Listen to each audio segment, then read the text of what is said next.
दो क्लास में पिछली में हमने कुछ नहीं पढ़ा है, तुम्हें पता होगा। पिछली क्लास में हमने कुछ कुछ प्रॉपर्टीज की बात की थी, उनके बारे में बात की थी थोड़ी थोड़ी। दो ही प्रॉपर्टी, तीन प्रॉपर्टी थी मेरे ख्याल से मेजरली, है ना। तो अगर मैं जिससे पूछूं वो बताए क्वांटाइजेशन क्या होता है।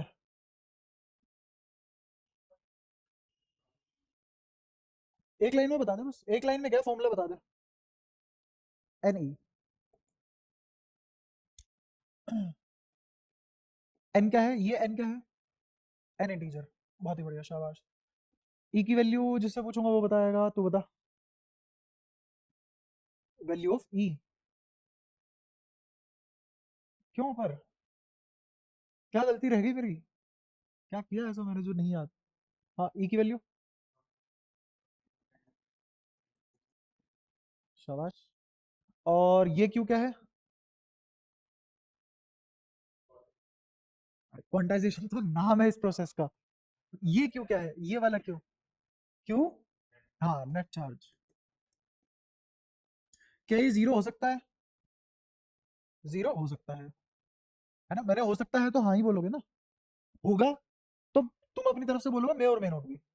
मैंने खुद ही बोल दिया मे और मे नॉट भी तो ट्रुथ है ना। क्या ये नेगेटिव हो सकता है?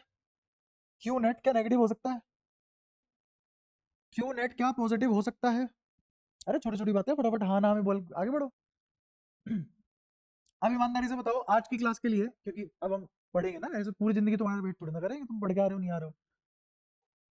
वेक्टर कौन कौन पढ़ के आया? शाबाश, नहीं पढ़ा? कि क्यों ऐसा पाप क्यों किया? अगेन मैंने इसीलिए पूछा, खेती बाड़ी है तुम में से किसी के पास? नहीं है? तो जिंदगी में क्या बचता है फिर करने को, पढ़ाई के अलावा? बुटीक है खुद का? नहीं। कुछ और कोई कुछ काम करता हो? अभी जॉब नहीं है ना कोई, नौकरी भी नहीं है, स्विगी जोमेटो भी काम नहीं कर रहा। तो भाई क्या क्या क्यों दिक्कत है फिर पढ़ने में? पढ़ो यार, ऐसे मत करो। अब आज की क्लास तेरे को झेलनी मुश्किल हो जाएगी थोड़ी थोड़ी, क्योंकि दो क्लास तक मैंने वेट किया, पढ़ लो पढ़ लो पढ़ लो। खैर, क्वांटाइजेशन हमें पता लग गई। क्यू नेट जीरो होने का मतलब क्या है? कि इस पे कोई चार्ज नहीं है। मतलब जितना पॉजिटिव उतना नेगेटिव, इसका मतलब ये नहीं है कि इस पे चार्ज नहीं है। Doesn't mean Q does not exist, ये वाली बात गलत है। Q exist, Q exist, but equal amount opposite nature. ठीक है, ये छोटी छोटी बातें याद हो तो सही रहता है, कंफ्यूजन नहीं रहती। फिर हमने एक और चीज देखी थी, दुनिया का हर मटेरियल कैसा होता है? न्यूट्रल। जिसपे क्यू जीरो होता है उसे क्या बोल देते हैं? न्यूट्रल। अब इसमें एक और चीज बताओ मेरे को कि न्यूट्रल, अगर एटम की बात करें, क्या एटम न्यूट्रल है? इससे भी पहले से बात करते हैं। क्या इलेक्ट्रॉन न्यूट्रल है? कितना चार्ज है इस पे? माइनस ही। क्या प्रोटॉन न्यूट्रल है? इस पे कितना चार्ज? और क्या न्यूट्रॉन न्यूट्रल है? और न्यूक्लियस न्यूट्रल है? नहीं। कितना चार्ज है इसके ऊपर? जेड ई। जेड क्या है? Integer, number of proton. Z क्या है? Number of proton. ठीक है। अच्छा, एटम, एटम के पास कितना चार्ज? जीरो, तो कैसा है ये? न्यूट्रल। और ये भी कैसा था? न्यूट्रल। ठीक है, यहां तक सारी बातें क्लियर है। अगर एटम न्यूट्रल है और न्यूक्लियस पे चार्ज है प्लस जेड, तो सभी इलेक्ट्रॉन पे कितना चार्ज होगा? तभी तो एटम न्यूट्रल बनेगा। कुछ ज्यादा मुश्किल बात कर दी। ठीक है। एटम से मिलकर बना मॉलिक्यूल, मॉलिक्यूल क्या है? ये भी न्यूट्रल है। फिर इससे बने कंपाउंड, वो क्या है? न्यूट्रल है। फिर इससे बना मैटर, मैटर क्या है? अब तो जब सब न्यूट्रल ही है, जब सब न्यूट्रल ही है, तो टाइप्स ऑफ एलिमेंट क्यों पढ़ते हैं हम फिर? जब सब न्यूट्रल ही है दुनिया में, क्यों अलग अलग टाइप बनाए? जैसे टाइप्स ऑफ एलिमेंट का मतलब, टाइप्स ऑफ एलिमेंट होता है कंडक्टर, सेमीकंडक्टर, इंसुलेटर। क्या दुनिया का हर मैटर न्यूट्रल है? उसमें कंडक्टर, सेमीकंडक्टर, इंसुलेटर क्यों ऐसी क्लासिफिकेशन करी जब सब न्यूट्रल था? ठीक है, पहले ये जान लेते हैं तुम्हें क्या पता है कंडक्टर, सेमीकंडक्टर, इंसुलेटर के बारे में। कंडक्टर के बारे में क्या पता है? इलेक्ट्रिसिटी फ्लो करती है, हाँ। इलेक्ट्रॉन की मूवमेंट प्रॉपर्ली हो पाती है, और फ्री इलेक्ट्रॉन होते हैं। ठीक है, सेमीकंडक्टर के बारे में क्या पता है? जल्दी बता दो फिर मैं बता दूंगा। तुम सही बता रहे हो, गलत कौन सा बता रहे हो? सेमीकंडक्टर मतलब ठीक है, मॉडरेट है, ना कंडक्टर है बेचारा, ना इंसुलेटर, बीच में फंस गया है ना। ना इतनी ज्यादा कंडक्ट करता और ना ही कम भी कंडक्टर करता, ऐसा भी नहीं है बिल्कुल ही कंडक्ट नहीं करता। इंसुलेटर जो बिल्कुल कंडक्ट नहीं करता, है ना। ये वाली डेफिनेशन थोड़ा सा अच्छे लेवल पे हमें काट सकती है, सीरियसली भी नहीं काटेगी, बट थोड़े अच्छे लेवल पे काट सकती है। तो हमें क्या पढ़ना चाहिए? जैसे इसने कहा free electron, number of free electron, तो उससे पहले हमें एक बार ये चीज देखनी पड़ेगी, असल दुनिया में फ्री इलेक्ट्रॉन है क्या? फ्री इलेक्ट्रॉन क्या चीज है? तो फ्री इलेक्ट्रॉन समझो जैसे यहाँ इलेक्ट्रॉन उड़ता हुआ मिल गया मेरे को, तो क्या ये फ्री इलेक्ट्रॉन है? एक इलेक्ट्रॉन ऐसे उड़ता हुआ मिल गया, क्या वो फ्री इलेक्ट्रॉन है? अच्छा, ये एटम था, इसमें से ये इलेक्ट्रॉन बाहर आ गया, क्या ये फ्री इलेक्ट्रॉन है? या फिर ये एक मैटर था, इस मैटर में से एक इलेक्ट्रॉन बाहर आ गया, क्या ये फ्री इलेक्ट्रॉन है? क्या है ये फ्री इलेक्ट्रॉन? या ऐसे ही रैंडमली कोई अकेला इलेक्ट्रॉन मिल गया, रैंडमली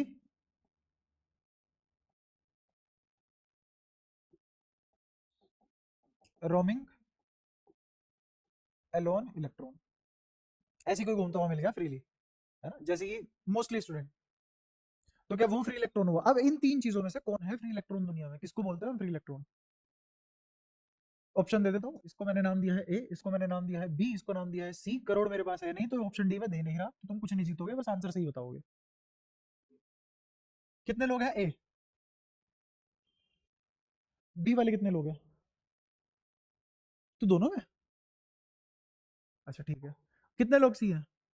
सी वाले कितने लोग हैं? दोनों? तीनों? ठीक है, दुनिया में सब फ्री है, बढ़िया।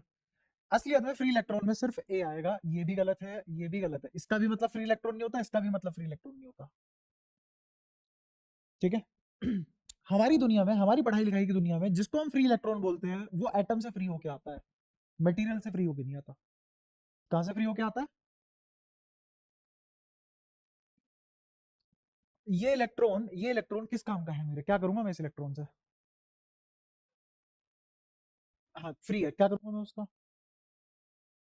अरे तो यार फिजिक्स पढ़ रहे हो तुम, फ्री का ये थोड़ा ना मतलब है, फ्री मतलब फ्री एक के साथ एक फ्री। फ्री मतलब किससे फ्री? एटम से फ्री, मैटर से फ्री, या ऐसे ही फ्री है बचपन से? फ्री मतलब किसी रेस्ट्रिक्शन से भाग जाना, उसके पास कोई रेस्ट्रिक्शन नहीं है ना। अब रेस्ट्रिक्शन कब हटाई जाती है? जब कुछ काम आए, तभी तो रेस्ट्रिक्शन हटाओगे ना। तो रेस्ट्रिक्शन हटाने का मतलब ही अपने आप में ये हो गया कि यहां तो ये रेस्ट्रिक्शन अगर हट जाए तो ये इलेक्ट्रॉन काम कर सकता है। कैसे काम कर सकता है? कोई मैटर है या फिर मटेरियल है, कोई वायर है कॉपर की, उसमें बस फ्री इलेक्ट्रॉन है बहुत सारे, लेकिन वो कॉपर की वायर से बाहर नहीं निकल सकते, पर एक कॉपर के एटम से बाहर निकल सकते हैं, तो वही तो इलेक्ट्रिसिटी कंडक्ट कराएगा। एक इलेक्ट्रॉन कॉपर से बाहर है, उसका क्या लेना देना हमसे या कॉपर से या हमारी पढ़ाई की दुनिया से? वो क्या करेगा मेरे लिए? फ्री इलेक्ट्रॉन क्या वर्क डन कर सकता है? जैसे थोड़ा सा आउटबाउंड चला जाएगा ये क्वेश्चन, बट अगर मैं तुमसे एक बहुत ही छोटा सा सवाल पूछूं, तुम दोनों के 11th पढ़ाई है, तुम दोनों के लिए है ना, तो अभी सिलेबस से बाहर की बात है, फालतू की है, बस एक मिनट दो हमें, फालतू की बात कर रहे हैं थोड़ी सी। वर्क डन कितना होगा कि अगर मैं इन्फिनिटी से एक चार्ज उठा के यहां ले आया, इस वाले चार्ज को यहां से उठाया, यहां लाके रख दिया, कहां से लाया? इन्फिनिटी से, यहां रख दिया, कितना वर्क डन हुआ? जीरो। ये चैप्टर तू दोबारा पढ़ियो, मैं कुछ नहीं कर सकता इसमें, ऐसे पढ़ोगे तो चल गया काम, बारी में मत चलाओ ऐसे काम। यहां से यहां इलेक्ट्रॉन उठा के लाया तो कोई वर्क डन नहीं हुआ, कोई कॉन्फ़िगरेशन नहीं बनी, कोई पोटेंशियल एनर्जी नहीं आई, सिस्टम के पास कोई पोटेंशियल एनर्जी नहीं थी, तो कोई भी वर्क डन नहीं हुआ। जब और था तो ये फ्री ना, तभी तो ले आया। क्या करूं मैं इसका फ्री का जब वर्क डन ही जीरो है, ना इस पे वर्क डन किया जा सकता, कर भी लोगे तो डिस्प्लेस हो जाएगा, खुद का इसके पास कोई पोटेंशियल एनर्जी नहीं है तो वर्क डन करके भी नहीं दे सकता, तो कहाँ क्या यूज है इसका, कोई यूज नहीं है। तो ये बिल्कुल ही बेतुकी बात होगी, इसलिए मैटर से बाहर कोई अगर फ्री इलेक्ट्रॉन है हमारे किसी मतलब का नहीं है, ठीक है। तो इसीलिए सिर्फ और सिर्फ इसमें हमारे मतलब का कौन सा है फ्री इलेक्ट्रॉन, जो ए ऑप्शन में मैंने बताया, फ्री इलेक्ट्रॉन का मतलब यही है हमारी दुनिया में, ना ये है फ्री इलेक्ट्रॉन का मतलब, ना ये। पहली बात तो अब हम ये सीख पाए कि फ्री इलेक्ट्रॉन है क्या, फ्री इलेक्ट्रॉन होता कैसे है, एग्जिस्ट कैसे करता है, बनता कैसे है, वो भी देखो।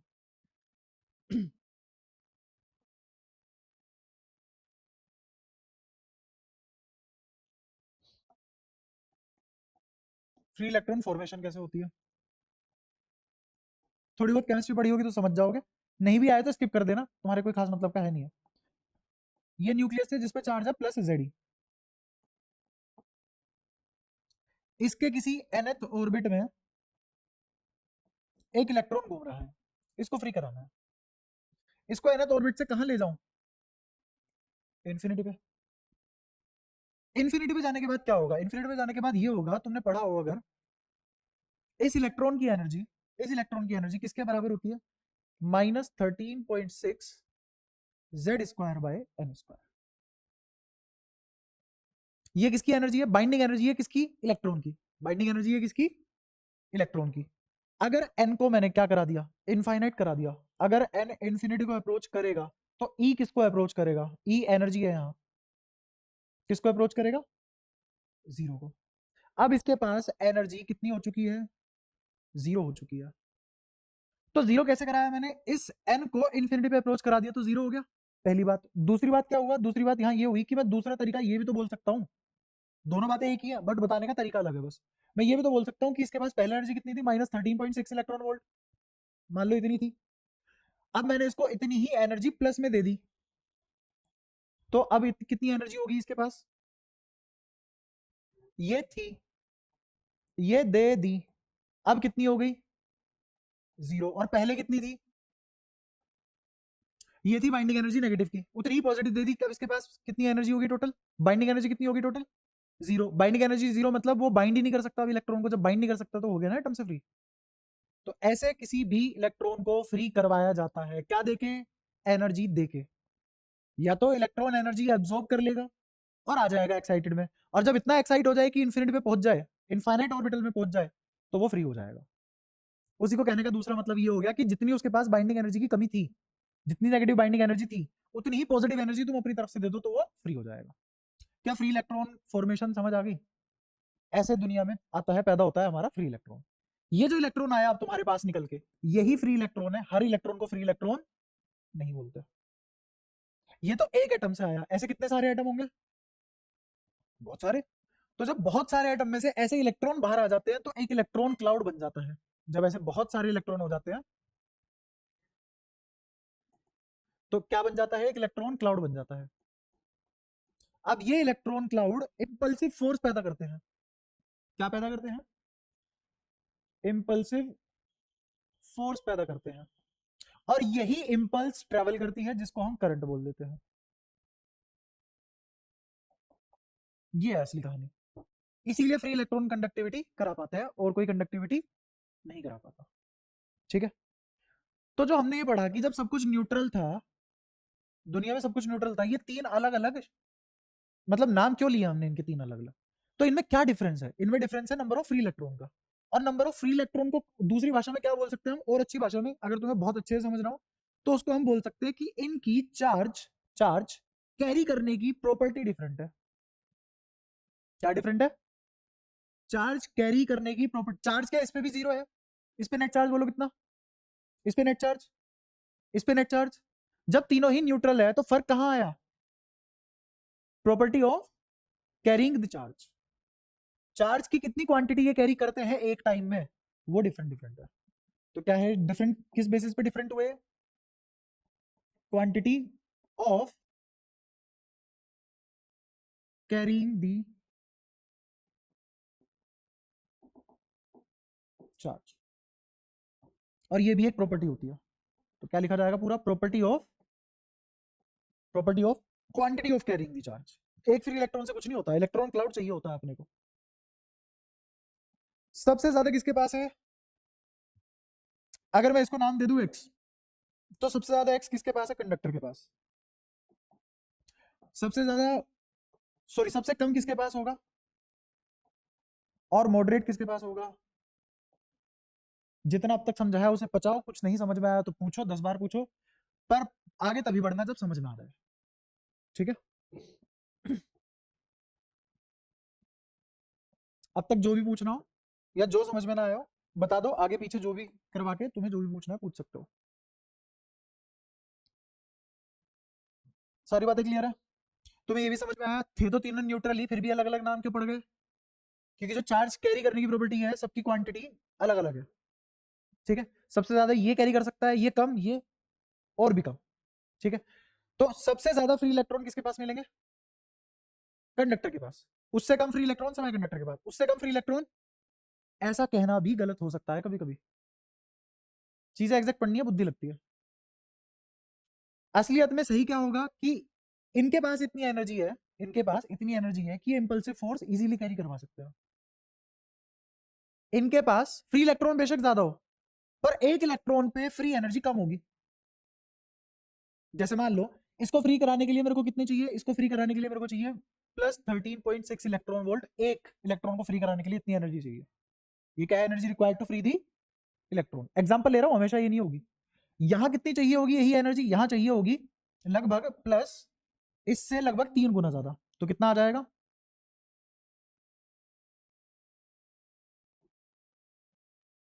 एक इलेक्ट्रॉन को इतनी चाहिए होगी। और यहां तो भाई साहब बहुत ज्यादा एनर्जी चाहिए। मान लो इसके पास 1 करोड़ फ्री इलेक्ट्रॉन है, बट वो जस्ट फ्री है, उनके पास कोई एनर्जी नहीं है, उनको एनर्जी तो खा जाएंगे, पी जाएंगे, और मूव नहीं करेंगे, इंपल्सिव फोर्स जनरेट नहीं करेंगे, क्या फायदा इतनी तादाद का, ठीक है। इसमें से अगर तुम्हें 2% भी बात समझ आ गई, तुम्हारा खेल बहुत ज्यादा सही चल जाएगा आगे। अब असलियत की एनर्जी लिख रहा हूं, इनको लगभग चाहिए 1 इलेक्ट्रॉन वोल्ट से भी कम, एक या एक में चल जाता है इनका काम।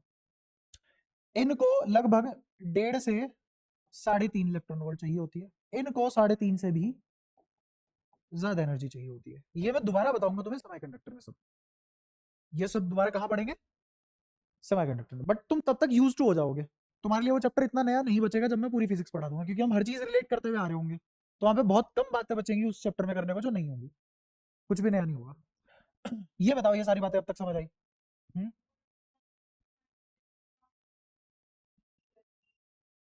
कंडक्टर में इलेक्ट्रॉन के पास बाइंडिंग एनर्जी से, बाइंडिंग एनर्जी जितनी भी हो जाए तो इलेक्ट्रॉन फ्री हो जाएगा, और होती नहीं है, वो इजीली मिल जाती है उनको, वो इजीली अब्सॉर्ब कर लेते हैं उस एनर्जी को, है ना। जैसे मैं पढ़ा तो सभी को रहा हूं, तुम में से कौन सा ऐसा बच्चा है जो सबसे इजीली मेरी बात समझ जाता है, कोई भी हो सकता है। ऐसे ही इन तीनों में से किस आदमी का इलेक्ट्रॉन ऐसा है जो इजीली एनर्जी अब्सॉर्ब करके फ्री हो जाता है, कंडक्टर है वो, ठीक है। और बताओ, और कोई दिक्कत यहां तक, सारी बातें क्लियर हो, हाँ पूछ जल्दी पूछ। इंसुलेटर के साथ दिक्कत ये है कि मैं एक इलेक्ट्रॉन को इतनी एनर्जी दे भी दूं, सभी को नहीं दे पाऊंगा इतनी, क्योंकि इसके पास मान ले लगभग 10⁻30 इलेक्ट्रॉन्स हैं, तो एक को इतनी चाहिए, इतनों को कितनी चाहिए होगी, इंटू 10⁻30, सही बात है। अब मान ले कोई लक्कड़ पड़ा हुआ है मेरे पास, लक्कड़ क्या इंसुलेटर होता है, कंडक्टर होता है, सेमीकंडक्टर होता है, इंसुलेटर होता है पड़ी लकड़ी, उसको इतनी एनर्जी दी, अब लकड़ी ही नहीं बची, राख बन गई उसकी, कर लो क्या करोगे, वो कंडक्ट नहीं कराएगा, वो खुद तबाह हो जाएगा, नष्ट हो जाएगा, पर कंडक्ट नहीं कराएगा। क्या जली गया, गर्म क्या होना, ये एनर्जी नॉर्मल है, 3.5 into 10⁻30 electron volt normal energy है। लक्कड़ का इसमें आदमी फूक जाए जिंदा, सीधा बाप बन के निकलेगा, ठीक है। तुमने देखा हो कभी ऐसे बिजली गिरती है पेड़ पे, अगले ही टाइम कोयला मिलता है तुम्हें सीधा, एक मोमेंट हरा भरा पेड़, अगले ही मोमेंट कोयला, कहाँ गया वो बीच का सब कुछ। तो उसने कंडक्ट नहीं कराया, उसने इंस्टेड क्या कर दिया, वो एनर्जी को अगर एब्जॉर्ब कर लिया, तो एब्जॉर्ब करने के बाद कंडक्ट नहीं करा पाया वो, वो खुद ही जल गया। तो ये कंडीशन है इंसुलेटर के साथ, इनकी एनर्जी रिक्वायरमेंट बहुत ज्यादा है और अगर उतनी एनर्जी दे दोगे तो यही खत्म हो जाएंगे।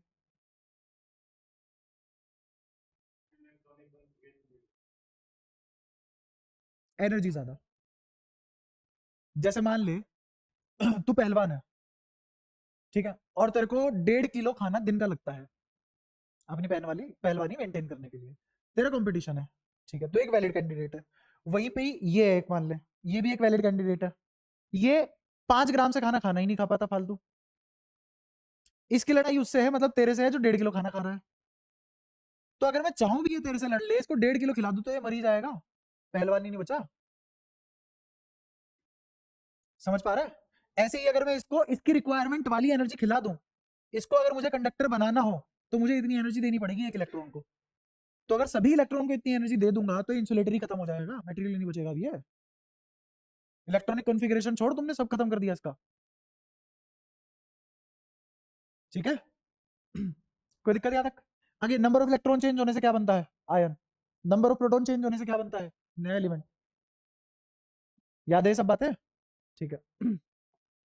पूछो यहाँ तक, और कुछ पूछना हो अगर। मैन मेड एलिमेंट कौन सा है बता? कौन सा बता? सो के बाद वाले। अच्छा, यूरेनियम कौन हम बना सकते हैं यूरेनियम? तो अरे नहीं भाई नहीं, तू तू उल्टी सीधी एक अधूरी सी बात पढ़ लेता है फिर बसता रहता है मेरे साथ आके उससे। अभी नहीं बता रहा, पर मैं तुझे ये बोल सकता हूँ, तुझे बोल रहा हूँ गलत है। जैसे यूरेनियम है, अगर मैं खुद बना सकता हूँ उसे, तो मेरे पास तो फ्यूल की कमी नहीं होती। पावर प्लांट कम क्यों है? यूरेनियम की कमी है हमारे पास, लिमिटेड है, समझा? तो ऐसे हर चीज की हमारे पास अबंडेंस थोड़ी ना, एलिमेंट उन्हें ही बोलते हैं जो खुद अपने आप एग्जिस्ट करते हैं, हम नहीं कर सकते ये काम। मान ले अगर ऐसा होता तो मैं तो लोहा पकड़ पकड़ के सोना बना रहा होता घर में बैठ के, सोच के देख, मजा आ जाता। वो छोड़, पैलेडियम बना रहे होते, सोने से ही महंगा पड़ता है। प्लेटिनम बना रहे होते यार, कोई गरीब होता? बस पैदा होते ही क्या सीखते? लोहा तांबा कचरा एल्यूमिनियम कुछ भी पकड़ो, उसको क्या बना दो? प्लेटिनम बना दो, खत्म बात, ठीक है। फिर उसकी वैल्यू ही खत्म हो जाती, फिर तुम्हें लगता कि वो सारी की सारी हमारी मन की बातें हैं, असलियत में सोने की कोई वैल्यू ही नहीं है, तो हमने बना रखी है उसकी वैल्यू जबरदस्ती। क्यों? क्योंकि वो कम है बहुत, उसकी क्वांटिटी बहुत लिमिटेड है। अगर किसी भी चीज की क्वांटिटी बहुत लिमिटेड है, इंटेलिजेंस की इतनी कीमत क्यों है? लिमिटेड है ना, हर किसी के पास थोड़ी ना है। ये सारी बातें क्लियर हुई यहाँ तक? तुम्हें क्या क्या समझ आ गया? फ्री इलेक्ट्रॉन क्या होता है, कंडक्टर, इंसुलेटर और सेमीकंडक्टर क्या होता है, और क्यों हमने इनके अलग अलग नाम रखे? क्यों? क्योंकि इनके पास क्वांटिटी ऑफ कैरिंग चार्ज वाली प्रॉपर्टी अलग अलग होती है, इसलिए इनके अलग अलग नाम। बाकी अगर सब पे चार्ज देखा जाए तो सब के सब न्यूट्रल है अपने आप में, फिर भी क्लासिफिकेशन की गई है, ठीक है। अच्छा, अब जो हमने एक चीज पढ़ी थी कंडक्शन, या कंडक्शन भी नहीं, एक और चीज पढ़ो, modes of transfer of charge. Charge को कितने तरीके से ट्रांसफर किया जा सकता है, थोड़ा जल्दी पढ़ना है इसको, है ना, इतना लंबा टॉपिक नहीं है। सबसे पहली है कंडक्शन। कंडक्शन में क्या होता है, एक चीज दूसरी चीज से टच करा देते हैं और उस पर चार्ज फ्लो कर जाता है, एक चीज दूसरी चीज से टच करा देते हैं उस पर चार्ज फ्लो कर जाता है। जैसे मान लो मैंने ए बॉडी ली जिस पे चार्ज है क्यू, या फिर क्यू भी नहीं, ऐसे ही ले लो तुम, 10 इलेक्ट्रॉन है इसके पास। एक बॉडी है बी जिसके पास है 7 इलेक्ट्रॉन, जिसके पास है 7 भी नहीं, वैसे मान लो कि इसके पास है 6 इलेक्ट्रॉन, ठीक है। तुमने क्या करा, इस वाले स्फीयर को इससे टच करवा दिया,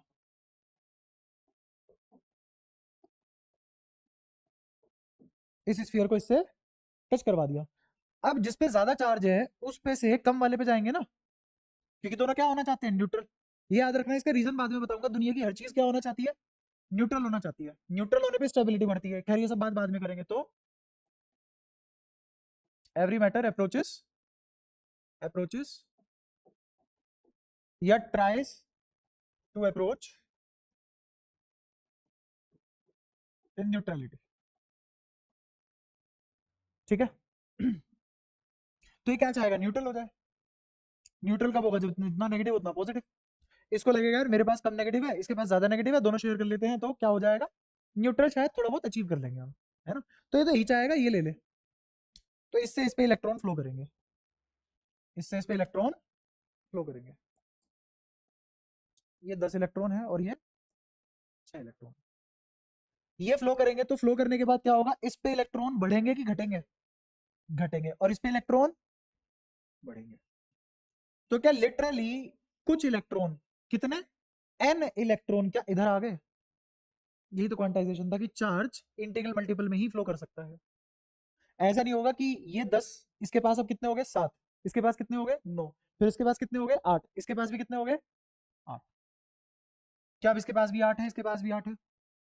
लेकिन अगर मान लो इसके पास 10 ना होके इसके पास 9 होते और इसके पास 6 होते, तो बाद में इसके पास कितने हो जाते 7, इसके पास कितने हो जाते 8। अब ये कितना हो जाता 7.5 और ये कितना हो जाता 7.5। क्या ये सही है? क्या सबसे आखिरी वाली लाइन सही है? नहीं। क्यों सही नहीं है?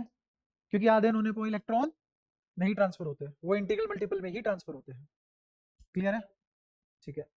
तो कंडक्शन में क्या होता है, कंडक्शन में मेरा इलेक्ट्रॉन खुद चल के दूसरी बॉडी पे चला जाता है, फिजिकली खुद चल के दूसरी बॉडी पे चला जाता है। तो actual transfer of charge happens, charge actual में ट्रांसफर होता है। ठीक है। ये बॉडी कैसे चार्ज थी, नेगेटिवली चार्ज पॉजिटिवली चार्ज? ये वाली बॉडी पॉजिटिवली चार्ज थी नेगेटिवली? Negatively charge. इस पे जो चार्ज आया वो नेगेटिव था पॉजिटिव था? नेगेटिव। तो नेगेटिव वाली चार्ज बॉडी ने दूसरी बॉडी को नेगेटिवली ही चार्ज किया है। ये भी एक खास बात है कंडक्शन की। कंडक्शन में दूसरी बॉडी उसी नेचर से चार्ज होती है जिस नेचर की पहले वाली बॉडी थी। अगर इस बॉडी पे पॉजिटिव चार्ज होता और ये वाली बॉडी बी को चार्ज करती तो बी किस तरीके से चार्ज होती नेचर वाइज, पॉजिटिव की नेगेटिव? क्या हक्के वक्के बैठो, स्वाद वाला रिस्पॉन्स एकदम। जोन आउट हो जाते हो तो मेरे को बता दो, इस बीमारी का भी इलाज है, कोनी घुटने बढ़िया चल जाते हैं मेरे। 1 घंटा भी नहीं पढ़ पाते हो यार तुम, उसमें भी जोन आउट हो रहे हो, क्या बात? दोबारा सुन लो। अगर ए पॉजिटिवली चार्ज होता और उससे बी बॉडी को चार्ज किया जाता तो बी पे चार्ज कैसा आता, पॉजिटिव की नेगेटिव? पॉजिटिव। आया समझ? पक्का? बोला क्यों नहीं? कहां से ऐसे मुंह होड़ बंद करके बोल लेता है? तो आप बोलते क्यों नहीं हो फिर भाई साहब तुम? बोलना सीखो यार, ऐसे काम नहीं चलेगा। क्योंकि तुम किसी भी क्लास में मेरे को ऐसे पढ़ के आके नहीं दिखा रहे हो, पिछला हाँ कॉन्फिडेंशियली बोल पा रहे हो, कुछ भी पूछ लो सर। आज पढ़ के आया है, ये पढ़ के आया है, ये पूछा था इससे।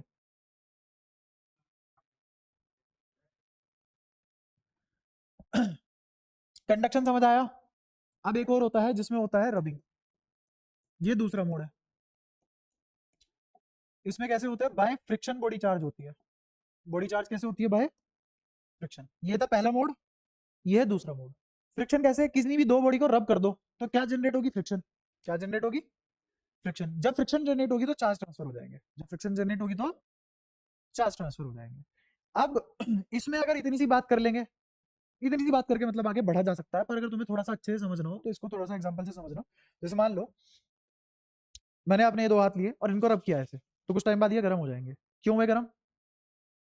हीट एनर्जी आई ना, ये हीट एनर्जी, ये हीट एनर्जी कहाँ से आई? पैदा तो नहीं कर सकते हम एनर्जी, ये तो पैदा करना हो गया एनर्जी। पैदा नहीं की, मैंने क्या किया, अपनी बायोलॉजिकल एनर्जी से वर्क डन किया। वो वर्क डन हीट एनर्जी में दिखा मेरे को। तो पहले मैंने क्या किया है, वर्क डन। वो वर्क डन ही क्या है, रबिंग। वर्क डन ही क्या है, रब करने के बाद जो वर्क डन हुआ वो एनर्जी की फॉर्म में स्टोर हो सकता है। जैसे मोटर बिजली लेके काम करती है और पानी ऊपर चढ़ा देती है, कि वर्क नहीं हुआ? खुद करके देखो, बाल्टी चढ़ाओ ऊपर, पता लग जाएगा मोटर ने काम किया है कि नहीं किया ना। तो मोटर ने काम तो किया है, तो बात पक्की है। अब वो जो मोटर ने काम किया है, जब तुम नीचे टूटी खोलते हो, टैंक से जो जॉइंट टूटी होती है, वो खोलते टाइम तुम्हें वापस मोटर चलाना पड़ता है या बिना मोटर चलाए पानी आ जाता है? कैसे है? क्योंकि जो मोटर ने वर्क डन किया था वो एक पोटेंशियल एनर्जी में स्टोर हो चुका है और जब तुम्हें चाहिए तो तुम ले सकते हो वो। आई बात समझ? इसी चीज का तो पैसा है भाई, मोटर काम कर रही है तुम्हारे लिए और उसने स्टोर कर लिया अपना वर्क डन ताकि तुम्हें ना करना पड़े, और वो वर्क डन तुम बाद में यूज कर ले रहे हो। सोचो कितनी बढ़िया चीज है, तुमने अपना वर्क डन ही स्टोर करवा लिया। ये कैपेबिलिटी सोचने की आदमी ही के ही पास है, इंसान के पास। आदमी में दोनों आते हैं, है ना, दोनों जेंडर। कभी पता लगे बाद में कल को मतलब ऐसे बवाल कर दिया, ये तो भाई साहब बाइस्ड है, आदमी ही कर सकता है, ऐसा कुछ नहीं है। तो ऐसे ही जो मैंने काम किया ये कहाँ स्टोर हुआ, वर्क डन में। वो वर्क डन एनर्जी की फॉर्म में स्टोर्ड है। वो एनर्जी कौन एब्जॉर्ब कर सकते हैं, इलेक्ट्रॉन। और प्रोटॉन तो कर नहीं सकता, वो तो न्यूक्लियस के अंदर, उसके बाइंडिंग एनर्जी तो बहुत ज्यादा है। एक और बात बताएं तो ये भी सुन लो, याद आ गई तो, इस जेड में कौन है, प्रोटॉन। प्रोटॉन बाहर नहीं आ सकता न्यूक्लियस से, क्यों नहीं आता, क्योंकि इसकी बाइंडिंग एनर्जी बहुत ज्यादा है, इलेक्ट्रॉन से बहुत ज्यादा है बाइंडिंग एनर्जी किसकी, प्रोटॉन की। तो जब इसी को फ्री करने में पसीने छूट गए, तो इसको फ्री करना तो एलिमेंट चेंज करना हो गया, इतना आसान थोड़ी ना है। तो इजीली कौन अवेलेबल हो सकता है तुम्हें, प्रोटॉन इजीली अवेलेबल नहीं होगा, और अवेलेबल होता ही नहीं है जनरली। ठीक है। रबिंग पे थे हम, तो रबिंग पे क्या हुआ, कौन फ्री होगा, इलेक्ट्रॉन की प्रोटॉन, इलेक्ट्रॉन फ्री होंगे। वो इलेक्ट्रॉन जब फ्री हो जाएंगे, फ्री क्यों होंगे, क्योंकि उन्होंने एनर्जी अब्सॉर्ब कर ली। जब वो फ्री हो गए, क्या वो कंडक्ट कर सकते हैं चीजें, क्या वो एक जगह से दूसरी जगह पे जा सकते हैं, चले गए, यही है रबिंग। ये होता है डिटेल में समझना। ठीक है। तो रबिंग में क्या हुआ, रबिंग में तुमने क्या किया, वर्क डन किया, वो वर्क डन एनर्जी में स्टोर हुआ, वो एनर्जी इलेक्ट्रॉन ने एब्जॉर्ब की, इलेक्ट्रॉन ने एब्जॉर्ब करके वो इलेक्ट्रॉन फ्री इलेक्ट्रॉन बन गए, और जब वो फ्री इलेक्ट्रॉन बन गए तो वो मूव कर सकते हैं। तो क्या मैंने एक और नया तरीका ढूंढ लिया चार्ज को ट्रांसफर करने का, बाय रबिंग। इसके एग्जांपल तुमने देखे होंगे, तुम खूब खेलते हो, जैसे ये यहाँ पे कंगा रगड़ना, स्केल रगड़ना और पीस ऑफ पेपर अट्रैक्ट करना, ये इसी का एग्जांपल है। ठीक है। तो बताओ एग्जांपल के नाम पे तुम्हारे लिए क्या लिख दो, कागज कंगा, याद आ जाएगा। या तो हम अच्छा पढ़ सकते हैं, और या फिर हम कम पढ़ के लिख अच्छा सकते हैं, और लिख वही सकते हैं जो पढ़ा दिया, जब पढ़ाई कम है लिखोगे भी कम, है ना। दूसरा ऑप्शन ये है, तुम सुनो ध्यान से बहुत सारी बातें और लिखो सिर्फ वो काम की चीजें जो, जिससे तुम्हें सारी बातें याद आ जाए। तो मेरा पढ़ाने का तरीका थोड़ा सा ऐसा, बोलेंगे बहुत ज्यादा, लिखेंगे बहुत कम, समझेंगे बहुत ज्यादा, लिखेंगे बहुत कम। पेपर में अप्लाई नहीं करना पर ये 100 नंबर का पेपर है, लिखेंगे बहुत कम, वहां मत कर दे, नंबर कर देंगे। तो कागज कंगा किसका एग्जाम्पल बना, रबिंग का। ठीक है। अब मेरे इस हाथ से इस हाथ पे जाएंगे तो इलेक्ट्रॉन ही ना, बाय रबिंग जाएंगे तो इलेक्ट्रॉन ही। तो जिस पे से इलेक्ट्रॉन जाएंगे वो कैसे चार्ज होगा, पॉजिटिवली। अरे इस पे से इलेक्ट्रॉन इस पे गए है ना, तो ये कैसा चार्ज हुआ, और जिस पे इलेक्ट्रॉन आया वो कैसा चार्ज हुआ, नेगेटिव चार्ज। कोई दिक्कत, पक्का। ठीक है। अब इसमें ना कुछ ऐसे भी होता है कि कुछ मटेरियल ऐसे होते हैं जो इलेक्ट्रॉन लेने की टेंडेंसी रखते हैं, और कुछ मटेरियल ऐसे होते हैं जो इलेक्ट्रॉन देने की टेंडेंसी रखते हैं। कौन से ऐसे पीरियोडिक टेबल में कौन सी ऐसी ब्रीड है हमारी जो इलेक्ट्रॉन देने की टेंडेंसी रखते हैं, मेटल। क्यों इतना कॉम्प्लिकेटेड, फर्स्ट ग्रुप, फिर सेकंड ग्रुप, फिर ये एक्सेप्शन, है ना, कई फिजिक्स बाहर में आओ, केमिस्ट्री, जनरली मेटल्स। और कौन इलेक्ट्रॉन लेने की कैपेबिलिटी रखते हैं, जनरली नॉन मेटल। अरे इजी पढ़ ले केमिस्ट्री में, जब केमिस्ट्री पढ़ेगा तब बात करिए हेलोजन पैलोजन, है ना। ठीक है। तो मुझे अब ये पता है कि अगर किसी मेटल को किसी नॉन मेटल के साथ रगड़ दिया गया, तो कहां से कहां जाने वाले हैं इलेक्ट्रॉन, मेटल से नॉन मेटल पे। तो कौन नेगेटिवली चार्ज हो जाएगा, कौन पॉजिटिवली चार्ज हो जाएगा, बात क्लियर है।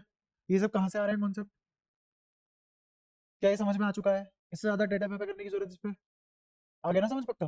कब तक भूल रहे हो, लिखा तो मैंने कुछ है नहीं, बताया सब कुछ। तो अगर मैं तुमसे ये पूछूं, कब तक भूल जाओगे ये सारी बातें, कल तक, परसों तक। परसों तुम्हारा क्विज भी है, तब देखेंगे कौन कितना पानी में है। अब एक और इसमें आखिरी चीज आती है जिसका नाम है इंडक्शन।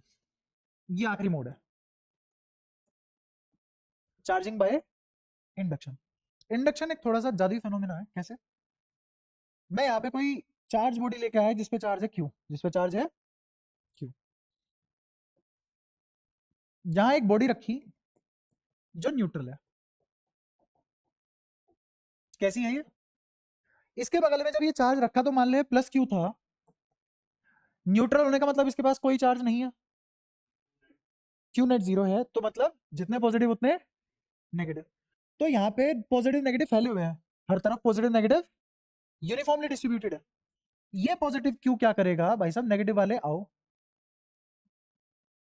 क्योंकि लाइक रिपेल अनलाइक, तो क्या यहां से ये इधर बाउंड्री पे नेगेटिव चार्ज इकट्ठे करवा लेगा, और पॉजिटिव चार्ज का यहाँ इकट्ठे करवा लेगा। क्या तुम्हें ऐसा फील नहीं हुआ कि चार्ज हल्के हल्के सेपरेट हो चुके हैं? और पहले इनका negative effective centre, positive effective centre एक ही जगह था पहले, अभी न्यूट्रल था। अभी भी न्यूट्रल ही है क्या? अब ये न्यूट्रल नहीं है अभी भी। क्यों? क्योंकि जितना नेगेटिव उतना पॉजिटिव। भाई अगर ये माइनस क्यू आया तो ये प्लस क्यू आया, स्टिल न्यूट्रल। अब एक और सवाल, क्या neutral body electric field non zero भी जनरेट कर सकती है, या हमेशा जीरो ही? या फिर दूसरा जैसे मैंने पढ़ाया था वैसे ही पूछ लेता हूँ, अभी तो तुम कह रहे तोते वाले टाइप इंसान हो। मैंने तुमसे एक सवाल पूछा था कि न्यूट्रल बॉडी हमेशा इलेक्ट्रिक फील्ड जीरो पैदा करती है क्या? बताओ ये बात गलत है कि सही है? Electric field due to neutral body हमेशा जीरो होता है क्या? तो ये बात मे और मे बी पे थी हमारी, और मैंने इसके बारे में समझाया भी था, इसीलिए हमें टाइम लगा था, है ना? यहां बताओ, क्या अब इनका negative effective centre positive effective centre coincide कर रहा है क्या? तो इसका मतलब क्या इलेक्ट्रिक फील्ड जनरेट कर सकती है? बहुत छोटा, बट होगा तो नॉन जीरो ना। क्लियर है वाली बात? तो अगर मैं इस पॉइंट की बात करूं तो इस पॉइंट पे नेगेटिव की वजह से इलेक्ट्रिक फील्ड, और इसी पॉइंट पे इन पॉजिटिव की वजह से इलेक्ट्रिक फील्ड में ई नेगेटिव वाला इलेक्ट्रिक फील्ड बहुत ही हल्का सा ज्यादा होगा ई पॉजिटिव वाले से। इसका मतलब नेट जीरो नहीं है। क्या अब इसने थोड़ा थोड़ा फोर्स लगाना शुरू कर दिया होगा? क्या force generated by negative and force generated by positive अलग अलग पॉइंट पे थोड़ा थोड़ा नॉन जीरो आना शुरू हो गया होगा? तो पॉजिटिव जीतता, बात तो नॉन जीरो की है। ठीक है। तो अब तुम्हें ये समझ में आ चुका है फोर्स नॉन जीरो है। अब फोर्स और बॉडी स्टिल न्यूट्रल है, बॉडी स्टिल न्यूट्रल है। ठीक है। अब हम इससे अगला प्रोसेस क्या करते हैं, इससे अगला प्रोसेस करेंगे, इसको उठाएंगे, अर्थिंग करवा देंगे इसकी। इसको उठाएंगे, किससे कनेक्ट कर देंगे? अर्थ से। कौन फ्री टू मूव होता है? तो जमीन से इलेक्ट्रॉन आएंगे।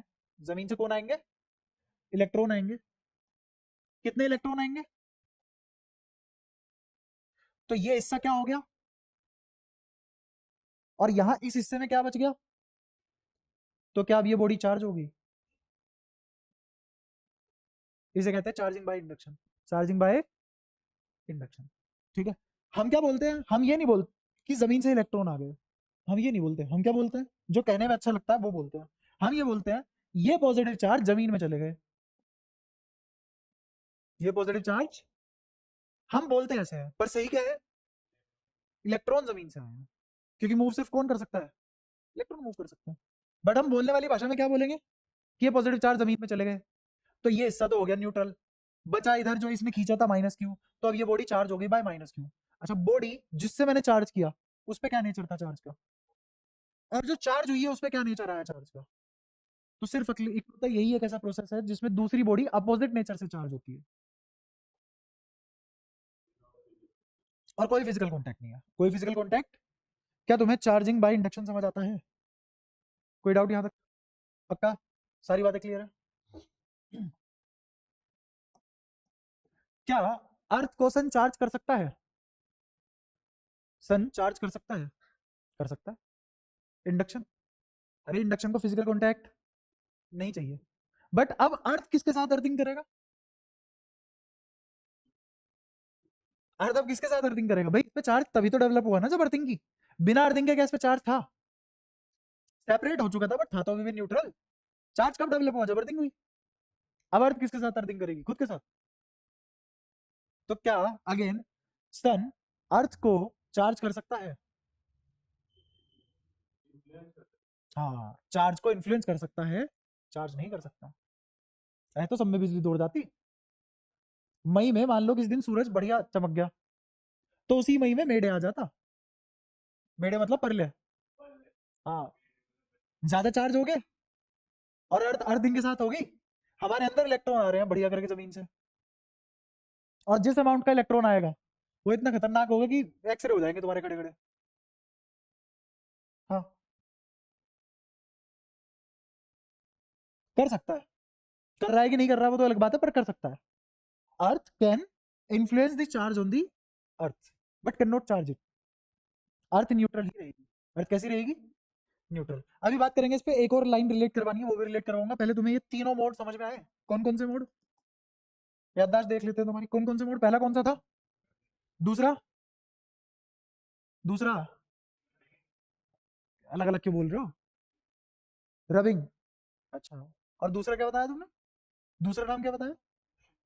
हाँ, चार्जिंग बाय फ्रिक्शन, ठीक है। तीसरा? बहुत ही बढ़िया, और तीनों समझ में आते हैं तुम्हें अच्छे से, ठीक है। तीनों में मैं एक और बात वैसे तुम्हें समझा सकता हूँ, अच्छी बात है, वो सीख लेनी चाहिए। पहले इस पे कितने थे? 10। इस पे कितने थे? 6। टोटल कितना? टोटल कितना? 16। इस पे कितने? इस पे कितने? टोटल कितना? चार्ज ट्रांसफर हो गया, बट क्या चार्ज कंजर्व रहा? Charge can be transferred but can not be made और डिस्ट्रॉयड। क्या ये भी प्रूफ है इस बात का? तो इसी को प्रॉपर्टी को हमने पिछली क्लास में पढ़ा था, किस नाम से? कि charge on an isolated system is conserved, ठीक है। कंजर्वेशन ऑफ चार्ज दिखी तुम्हें यहाँ? पक्की बात। ऐसे ही यहाँ जाओ इस वाले पे, इंडक्शन है ना, फ्रिक्शन। फ्रिक्शन में भी क्या होगा, जितने इलेक्ट्रॉन इस वाले बॉडी ने डोनेट किए उतने ही इस पे आए, तो अभी भी net charge on the system कैसा होगा? सेम ही रहेगा। इनिशियली ट्रांसफर हो गए हो बट नेट चार्ज तो सेम ही रहेगा ना। यहां नेट चार्ज देखते हैं, इस पे पहले कितना चार्ज था? 0। इस पे कितना था? कोई दिक्कत? इनिशियली इस पूरे सिस्टम पे कितना चार्ज था? Plus Q. और बाद में कितना रहा? बाद में कितना हो गया? इसने कितना चार्ज डेवलप किया? जितना वो था, लेकिन अपोजिट नेचर में। तो इस पे कितना चार्ज है और इस पे कितना चार्ज है? तो अब तो चार्ज कंजर्व नहीं रहा है, तो पहले प्लस क्यू था, अब 0 हो गया, और हम तो पढ़ रखा है चार्ज कंजर्व है। इतना पढ़ाने के बाद भी तुम्हें ऐसे फंसाया जा सकता है, इसीलिए पढ़ाई सारा अकल का खेल है, रटने से कुछ नहीं होगा।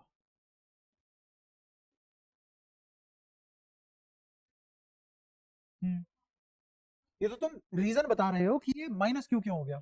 मैं तो पूछ रहा हूँ, हमने पढ़ा है चार्ज कंजर्व रहता है, तो ये कंजर्व क्यों नहीं रहा?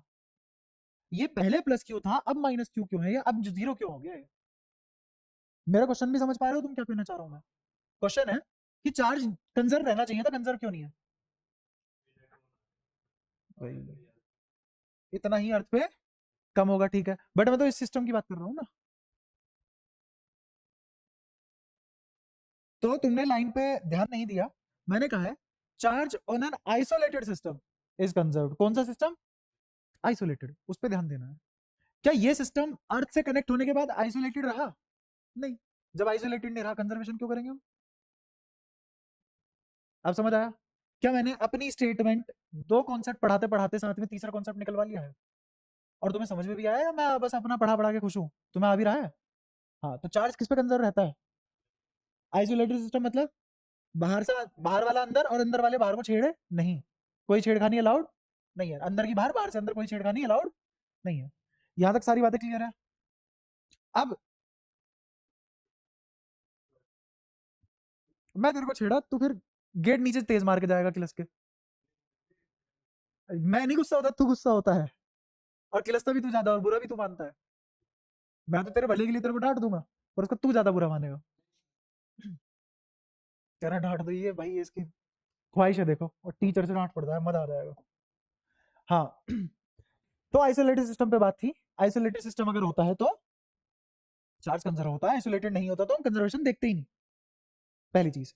दूसरी चीज, अगर मैं इसमें ये बोल देता कि अर्थ प्लस ये दोनों बॉडी, क्या अब तो कंजर्व हो गया? अब हो गया कंजर्व, क्योंकि फिर से सिस्टम आइसोलेट हो गया। किससे? स्पेस से। कोई दिक्कत? अब हम एक और चीज देखते हैं, थोड़ी थोड़ी चीजें समझते हैं, फिर आगे बढ़ते हैं। ये एक बॉडी ए है, ये एक बॉडी बी है, इनिशियली दोनों न्यूट्रल थी। ये भी कैसी है? ये भी कैसी है? दोनों बॉडी न्यूट्रल है। मैंने इस पे से इस पे कुछ चार्ज ट्रांसफर करवा दिया, कुछ चार्ज ट्रांसफर करवा दिया। ये चार्ज ट्रांसफर करने के कितने तरीके हैं? 3 तरीके। पहला कंडक्शन, दूसरा फ्रिक्शन, हाँ रबिंग, और तीसरा, तीनों में से कोई भी मेथड ऑप्ट कर सकता हूं मैं, लेकिन मेरा मोटिव है इससे इस पे मुझे एन इलेक्ट्रॉन पहुंचाने हैं। तो इस पे पॉजिटिव बढ़ा या नेगेटिव बढ़ा, तो ये कैसी चार्ज हुई? मैंने n इलेक्ट्रॉन भेजे तो पहले न्यूट्रल थी, अब इस पे कितना चार्ज आ गया? क्या समझ आया? मैंने माइनस एन क्यों लिखा? क्योंकि एक इलेक्ट्रॉन पे चार्ज होता है माइनस ई। तो n भेजे हैं, कितना चार्ज हो गया टोटल? n, और पहले कितना था? 0, जो आया इसी की वजह से आया। यहां से n इलेक्ट्रॉन कम हो गए, तो कम होने का मतलब ये पॉजिटिवली चार्ज हुआ या नेगेटिवली चार्ज हुआ? पॉजिटिवली चार्ज हुआ। तो यहां कितना चार्ज डेवलप हो गया? Plus N. क्या ये सिस्टम आइसोलेटेड है? इन तीनों में से किसी भी मेथड से चार्ज ट्रांसफर करवा दो, बात तो यही पड़ेगी। इनिशियली बताओ कितना चार्ज था पूरे सिस्टम पे, फाइनली कितना चार्ज है पूरे सिस्टम पे? प्लस एनी माइनस एनी, कितना? 0। और इनिशियली कितना था? तो क्या चार्ज कंजर्व रहा? हाँ बोल। कंडक्शन के लिए एक्सटर्नल वर्क डन करा दिया, फ्रिक्शन से हो गया। कंडक्शन के लिए भी एक्सटर्नल वर्क डन कर लिया ना मैंने, इस पे काम कर दिया, इस पे इस तरीके से काम कर दिया कि जब इस पे टच कराओ इससे इधर इलेक्ट्रॉन चले जाए, एक्साइट कर दिया इनको बस। ठीक है, वो सब कर सकते हैं। मैं अगेन ये तुम्हें क्या अलग अलग पढ़ा के आ चुका हूं। अब तुम्हें पता है कि इन तीनों से किसी से भी मैं चार्ज को ट्रांसफर कर सकता हूं। किसी से भी अगर चार्ज को ट्रांसफर करा तो इस पे माइनस ए नहीं आएगा, इस पे प्लस ए नहीं आएगा। सिस्टम आइसोलेटेड है, पहले न्यूट्रल था आज भी न्यूट्रल है। सिस्टम की बात कर रहा हूं मैं। क्या इस पे चार्ज बदल गया? इस पे चार्ज बदल गया, बी पे चार्ज बदल गया, ए पे चार्ज बदल गया, बदल गया, बट दोनों पे कंबाइंड चार्ज सेम रहा। पहली बात। दूसरी बात, अब मैं इसको दो हिस्सों में देख सकता हूं। दो हिस्सों में कैसे देख सकता हूं? एक मैं माइक्रो में देख सकता हूं और एक मैं मैक्रो में देख सकता हूं। एक है माइक्रो और एक है,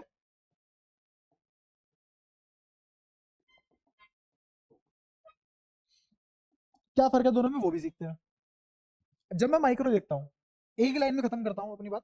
जब मैं माइक्रो देखता हूं तो जब भी मेरा चार्ज ट्रांसफर होगा प्लस ही, जब भी मेरा चार्ज ट्रांसफर होगा प्लस ही, तो मैं बोलूंगा प्रोटोन ट्रांसफर हो गया। किसमें? माइक्रो में। पॉजिटिव चार्ज डेवलप होने का मतलब प्रोटॉन का बढ़ जाना। ठीक है, ये किसकी बात हो रही है? मैक्रो में पता है क्या बोलूंगा जब भी पॉजिटिव चार्ज आएगा? मैं बोलूंगा नेगेटिव डिक्रीज हो गया, या फिर इलेक्ट्रॉन की डेफिशिएंसी। ये फर्क है दोनों में। किसमें? मैक्रो और माइक्रो में। नहीं है ना बात? क्लॉकवाइज एंटी क्लॉकवाइज दोनों एक ही बात है, बट जब देखते हैं तब अलग अलग होता है ना? तो हम जो देखते हैं वही हमारी दुनिया है, वही हमारा सच है जो हम देख पाते हैं। तो मैक्रो में जो हम चीजें देख पाएंगे तब सच ये होगा, जब माइक्रो में चीजें देखेंगे तब सच ये होगा। असली दोनों का मिला के सच नहीं पता। हाँ बता। मैक्रो में तो नहीं बढ़ सकता, पर माइक्रो में तो हो सकता है ना? हाँ, हाँ एलिमेंट बदल जाएगा, बिल्कुल हो सकता है। न्यूक्लियर रिएक्शन हुई, यूरेनियम टूट गया सब्स्टिट्यूएंट में। 3 सब्स्टिट्यूएंट में टूट सकता है वो, 3 टाइप की रिएक्शन हो सकती है, तीनों इक्वली प्रोबेबल है।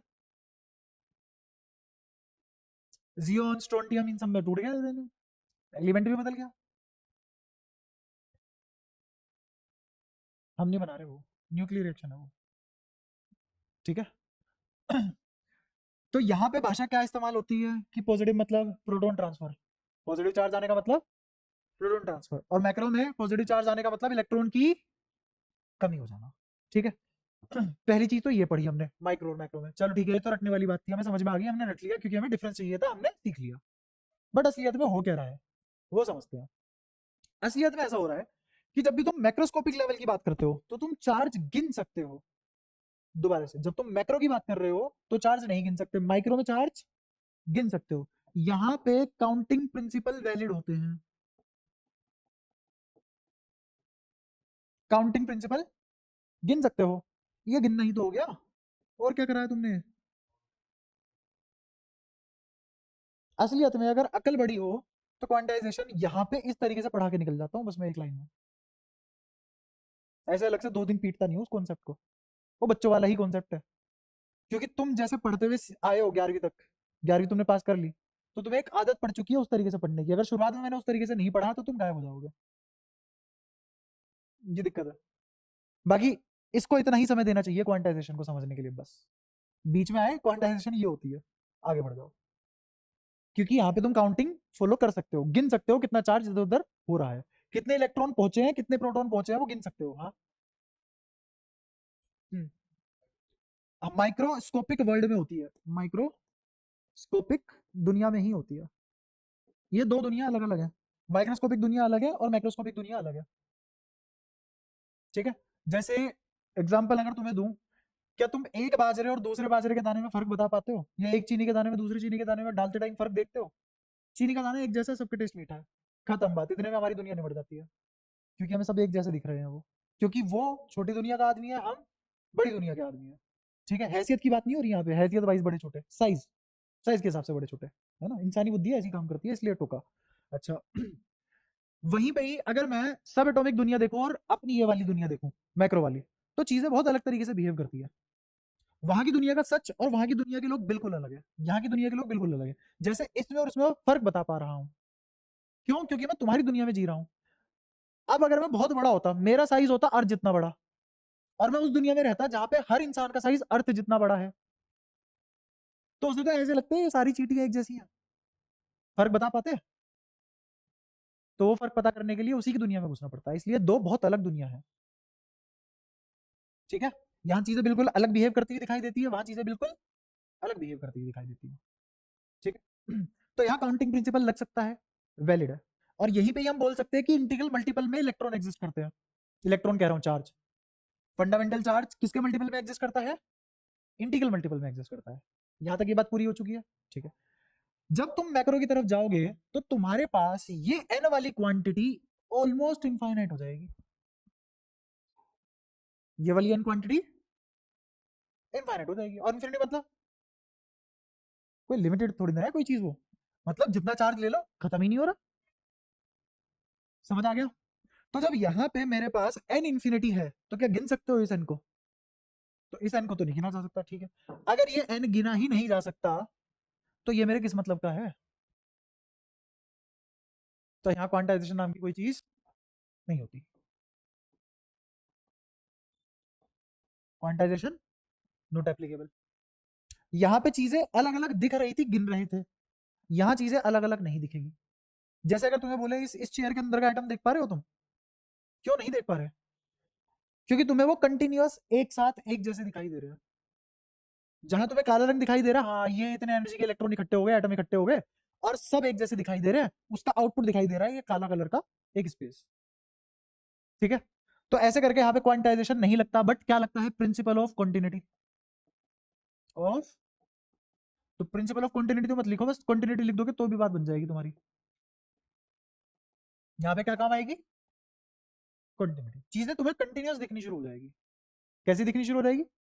कंटिन्यूअस। और ये सब महज देखने का नजरिया है, और देखने का नजरिए से सच बिल्कुल बदल जा रहा है।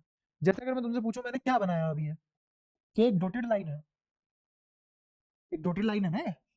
अच्छा और छोड़ो, डॉटेड ही बना देते हैं। अब तो ठीक है, कितने डॉट है? तीन, तीन और एक साथ, टोटल कितने डॉट है? गिन पाए? ठीक है, अब एक और डॉटेड लाइन बना रहा हूं।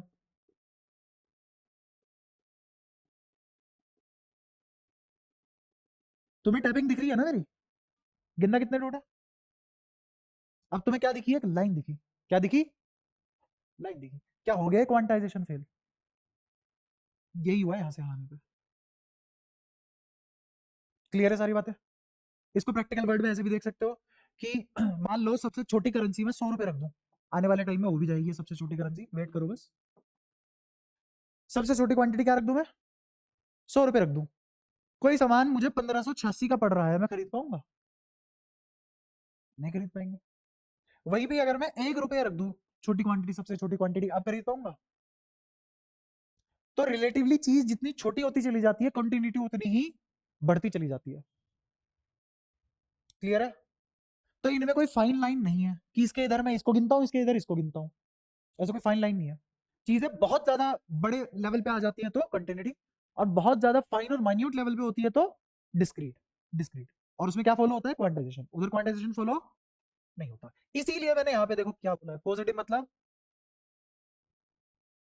पॉजिटिव मतलब नेगेटिव का कम होना। पॉजिटिव मतलब, इससे भी अच्छी लाइन तुम्हें लिखवा रहा हूं, पॉजिटिव मतलब नेगेटिव का कम होना। और असलियत में दुनिया इसी लाइन के ऊपर डिफाइंड होती है, जैसे सुख और दुख, अंधेरा रोशनी। ठीक है, अगर तुमसे पूछे कि अंधेरा क्या है,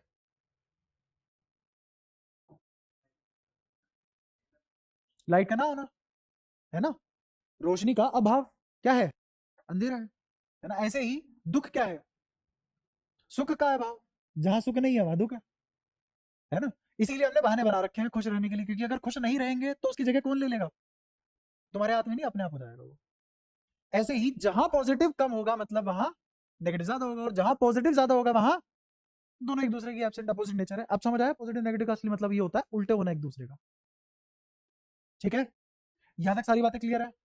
तो क्वांटाइजेशन कहाँ एप्लीकेबल है, कैसे एप्लीकेबल है, यहाँ पे हम कंटिन्यूटी पढ़ते हैं तो हम यहाँ पे 3 टाइप के एलिमेंट पढ़ते हैं जो आगे चल के पढ़ाऊंगा भी मैं तुम्हें, जिसको linear charge density, area charge density और वॉल्यूमेट्रिक चार्ज डेंसिटी बोल देते हैं। ठीक है, पहले मेरे को इतनी सारी चीजें बताओ, ये सारी बातें क्लियर है तुम्हें यहाँ तक, पक्का। अगर ये बातें क्लियर है तो अब आते हैं सीधा सीधा फोर्स पे। कौन सा फोर्स पढ़ना है हमें इस चैप्टर में, कोलंबियन फोर्स।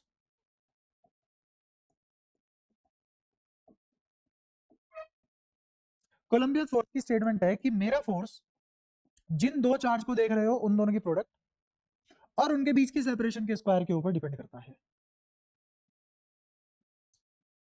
इस बात में कोई इंटरेस्ट नहीं है मेरा, मैं पहले लिखूं F is directly proportional to Q one, F is directly proportional to Q two, तीसरी लाइन में लिखूं F is inversely proportional to R square, फिर चौथी लाइन में के लगा दूं और फिर बोल दूं लो मजा आ गया। वो कोई डेरिवेशन नहीं है, एक ही लाइन में सीखो। मेरा फोर्स क्या क्यू वन के ऊपर डिपेंड करेगा, क्यू टू के ऊपर डिपेंड करेगा, दोनों के बीच की सेपरेशन के इनवर्सली प्रोपोर्शनल होगा, वो भी उसके स्क्वायर के, वो भी उसके स्क्वायर के, है ना। ये तो हमें पता लग गया, अब इसके पढ़ते हैं फीचर्स। ये काम की चीज है, ये नहीं पढ़ाता कोई, ये हम पढ़ लेंगे। ये तो सभी पता होता है, तुम्हें भी पता है अब एक सेकंड में। तो पहली चीज इसको बोलते हैं इनवर्स स्क्वायर लो, इनवर्स स्क्वायर लो। अगर ये इनवर्स स्क्वायर लो है तो ये सेंट्रल फोर्स होगा। अभी तुम्हें रटनी पड़ेगी, बट 11वीं जब मैं कॉम्पिटिटिव पढ़ा रहा था तो मैंने इसका रीजन दिया था तुम दोनों को। ठीक है, तुम याद कर सकते हो, ये बोले कोई नहीं पूछ रहा, ये भी नहीं पूछेगा कोई, इवन ये लाइन भी बोल दोगे तुम्हारी तरफ लोग ऐसे जज करके देखेंगे पागल हो गया है ये। लेकिन मैं काम में ले लूंगा इस बात को, है ना। कोई बड़ा सवाल होगा वहां पे छोटा करवा दूंगा। हाँ, डायरेक्टेड टुवर्ड्स रेडियस और अवे फ्रॉम द रेडियस, हाँ बिल्कुल। तो इनवर्स स्क्वायर लो होगा, मतलब इनवर्स स्क्वायर लो किसी सेपरेशन के स्क्वायर के इनवर्सली प्रोपोर्शनल है, उसको बोलते हैं इनवर्स स्क्वायर लो। ठीक है, और ऐसे फोर्सेस को क्या बोला जाता है, और सेंट्रल फोर्सेस अब हिंदी में बता देता हूं क्या होते हैं। सेंट्रल फोर्सेस हिंदी में वो होते हैं जो लाइन जॉइनिंग दी टू चार्जेस के अलोंग ही अपोजिट लगते हैं उसके। और आसान भाषा में बताता हूं, ये होंगे या तो रेडियली इनवर्ड या होंगे आउटवर्ड। मतलब मान लो एक चार्ज यहां रखा है, एक चार्ज यहां रखा है, दोनों लाइक है, रिपेल करेंगे। तो इसको नाम दिया मैंने ए, इसको नाम दिया बी, इसको नाम दे दिया F B A. F B A मतलब charge on B due to A. Hindi में पढ़ना चाहो किसका फोर्स है, ए का। लगा किस पे, कोई भी बॉडी खुद पे फोर्स नहीं लगा सकती, वरना एक्सटर्नल इंटरनल फोर्स का कॉन्सेप्ट ही खत्म हो जाता और न्यूटन के तीनों लॉ मर जाते। कोई भी बॉडी खुद पे फोर्स, इसका प्रैक्टिकल एग्जांपल ये है, अपना सर पकड़ के तुम खुद नहीं उठा सकते खुद को। ठीक है, मान लो तुम्हारी कैपेबिलिटी है, तुम एक हाथ से 80 किलो का डंबल मार लेते हो, तुम्हारा खुद का वजन 70 किलो है, तुम चाह के भी अपनी गर्दन पकड़ के खुद को नहीं उठा पाओगे, क्योंकि वो फोर्स कैसा है, इंटरनल, एक्सटर्नल नहीं है। तो इसलिए कोई भी बॉडी खुद पे अगर फोर्स लगा भी रही है तो उसका कंट्रीब्यूशन मोमेंटम चेंज में, मोमेंटम चेंज बोले स्टेट चेंज में नहीं आता। ये सब 11वीं की बातें हैं, नहीं समझ में आई स्किप कर सकते हो। अभी तो इस पे ध्यान दो, इसका मतलब क्या है, ए वाले ने किस पे फोर्स लगाया है, बी वाले पे लगाया है, तो बी पे किसका फोर्स लगा है, ए का। तो ये फोर्स किसका है, ए का, लगा किस पे है लेकिन, बी पे। तो इसी को बोला जाता है force on B due to A. ये बात क्लियर हुई। ऐसे ही इसने कौन सा चूड़ी पहनी हुई है, ये इस पे लगा देगा, पढ़ के बताओ। ठीक है, लगा किस पे, ए पे, किसने लगाया, बी ने। ठीक है, आगे की बात सुनना। क्या इन दोनों चार्ज को ज्वाइन करने वाली लाइन ये है, इसे बोलते हैं लाइन ऑफ एक्शन। क्या बोलते हैं इसे, लाइन ऑफ एक्शन। ठीक है, इंग्लिश में क्या बोलेंगे, लाइन ज्वाइनिंग दी टू चार्जेस। क्या बोलेंगे, ज्वाइनिंग दी। तो जो मेरा इलेक्ट्रोस्टैटिक फोर्स है वो इस लाइन के अलोंग या इस लाइन पे ही एग्जिस्ट करेगा, इस लाइन के बाहर एग्जिस्ट नहीं करेगा। ठीक है, ये चार्ज इस पे चाह के भी ऐसे फोर्स नहीं लगा सकता, ये वाला चार्ज चाह के भी इस पे ऐसे फोर्स नहीं लगा सकता। ये बात क्लियर है? पक्का? अब इसको ऐसे भी मान सकते हो कि एक सर्कल मान लो, एक सर्कल मानो जिसमें ये सेंटर है। कौन सेंटर है? ये वाला क्यू सेंटर है, एक सर्कल मान लिया। क्या ये रेडियस आर हो गया? तो इलेक्ट्रोस्टैटिक फोर्स या तो इस रेडियस के अपोजिट डायरेक्शन में लगेगा या इस रेडियस के अलोंग लगेगा। दो ही डायरेक्शन होती है, वही मैंने यहाँ हिंदी में लिखा है, रेडियल इनवर्ड या फिर आउटवर्ड। क्या सेंट्रल फोर्स समझ में आ गया? तो मेरा इलेक्ट्रोस्टैटिक फोर्स कौन सा फोर्स है? Central force. ठीक है, अच्छा दूसरी बात क्या हो सकती है इसमें करने को? क्या प्रोडक्ट ऑफ चार्ज बता, तो बता तो दिया, कितनी बार लिखूं उसे? मैंने तो है प्रॉपर्टी बताई है, इनवर्सली अगर इनवर्स लो हो जाए तो इनवर्स लो का मतलब क्या है, प्रॉपर्टी बता दी है ना। मैंने ये कब लिखा कि इनवर्सली, वो तो पढ़ा दिया मैंने, inversely proportional to R square. ठीक है, दूसरी बात देखो, दूसरी बात इसमें ये है कि मेरा ये कोलंबियन फोर्स सिर्फ और सिर्फ पॉइंट चार्ज के लिए वैलिड है। अभी मैंने पढ़ाया भी नहीं है, बट यही बता देता हूं कब ये नहीं लगेगा। कब नहीं लगेगा? जब चार्ज पॉइंट चार्ज नहीं होंगे। अगर मैं यहाँ पे पॉइंट चार्ज ना बना के एक स्फीयर ले लूं, ये एक रोड ले लूं, ये एक एमीबा शेप का कोई आदमी ले लूं, दूसरी जगह कोई ये अलग शेप का कोई आदमी ले लूं, उन दोनों के बीच में अगर मुझे फोर्स लगाना पड़ जाए, इलेक्ट्रोस्टैटिक फोर्स निकालना पड़ जाए, तो ये फॉर्मूला काम नहीं आएगा। ये सिर्फ कब काम आएगा? पॉइंट चार्ज होंगे, valid for point charge only. तीसरी बात, सिर्फ और सिर्फ पेयर ऑफ चार्ज के लिए वैलिड है,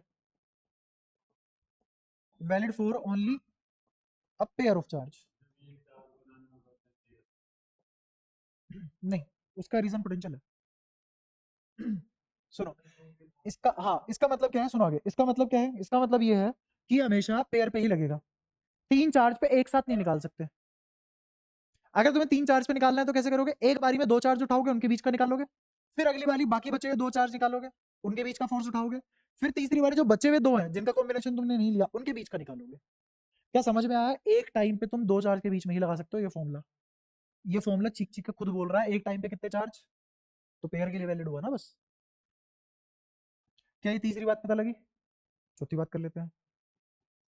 ये जो कोलंबियन फोर्स है एफ, ये इंडिपेंडेंट है प्रेजेंस और एब्सेंस ऑफ थर्ड चार्ज और एनीथिंग।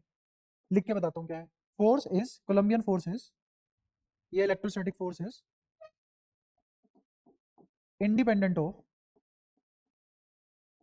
प्रेजेंस और एब्सेंस ऑफ अदर चार्जेस या फिर एनीथिंग। कोई दिक्कत यहाँ तक? यही प्रिंसिपल ऑफ सुपरपोजिशन है। बता दूंगा कैसे रिलेट होता है सुपरपोजिशन प्रिंसिपल। पहले तो ये समझ, ये बताओ मेरे को, ये समझ आया कि नहीं? आया तो नहीं होगा यार, चौथा तो मैं बताऊंगा अभी तुम्हें। ये ऊपर के तीन बताओ, ये तो समझ में आ गया ना, ऊपर के तीन में तो कोई दिक्कत नहीं है किसी को। कंजर्वेटिव फोर्स में थोड़ी सी और बातें बता सकता हूँ। कंजर्वेटिव फोर्स की एक सब क्लास है जिसका नाम है central force, sorry central force का सब क्लास है कंजर्वेटिव फोर्स।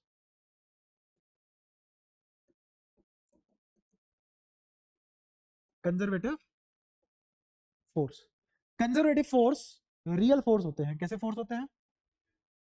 और रियल फोर्स की एक खास बात है, ये न्यूटन का थर्ड लॉ भी फॉलो करते हैं। और न्यूटन का थर्ड लॉ क्या होता है? Action reaction pair. और एक्शन रिएक्शन पेयर के लिए तीन बातें अनिवार्य हैं। पहली बात क्या है एक्शन रिएक्शन पेयर के लिए? दोनों फोर्स का मैग्नीट्यूड बराबर हो, दोनों फोर्स का मैग्नीट्यूड बराबर हो। दूसरी बात क्या होगी? दोनों का डायरेक्शन या नेचर अपोजिट हो, अपोजिट नेचर। और तीसरी बात क्या होगी? अलग अलग बॉडी पे लगने चाहिए, must act on different body, must act on different body. क्या ये सारी बातें क्लियर है तुम्हें? ये सब 11वीं का है, और ये तो सीबीएसई में भी पढ़ाते हैं 11वीं में। नहीं पढ़ा तो अब पढ़ लो एक बार, इसीलिए मैं रुक रुक के 11वीं का वाला पोर्शन बता रहा हूँ जो तुम मुझे लगता है छोड़ के आए होंगे। ठीक है, यहां तक जो भी मैंने तुम्हें बताया इस चौथे वाले पॉइंट को छोड़ के, क्योंकि इस चौथे वाले पॉइंट को भी मैं डिस्कस करूंगा, इससे ऊपर ऊपर का सब समझ में आएगा। किसी को कुछ पूछना है? नहीं पूछना? पक्का? पक्का? ठीक है।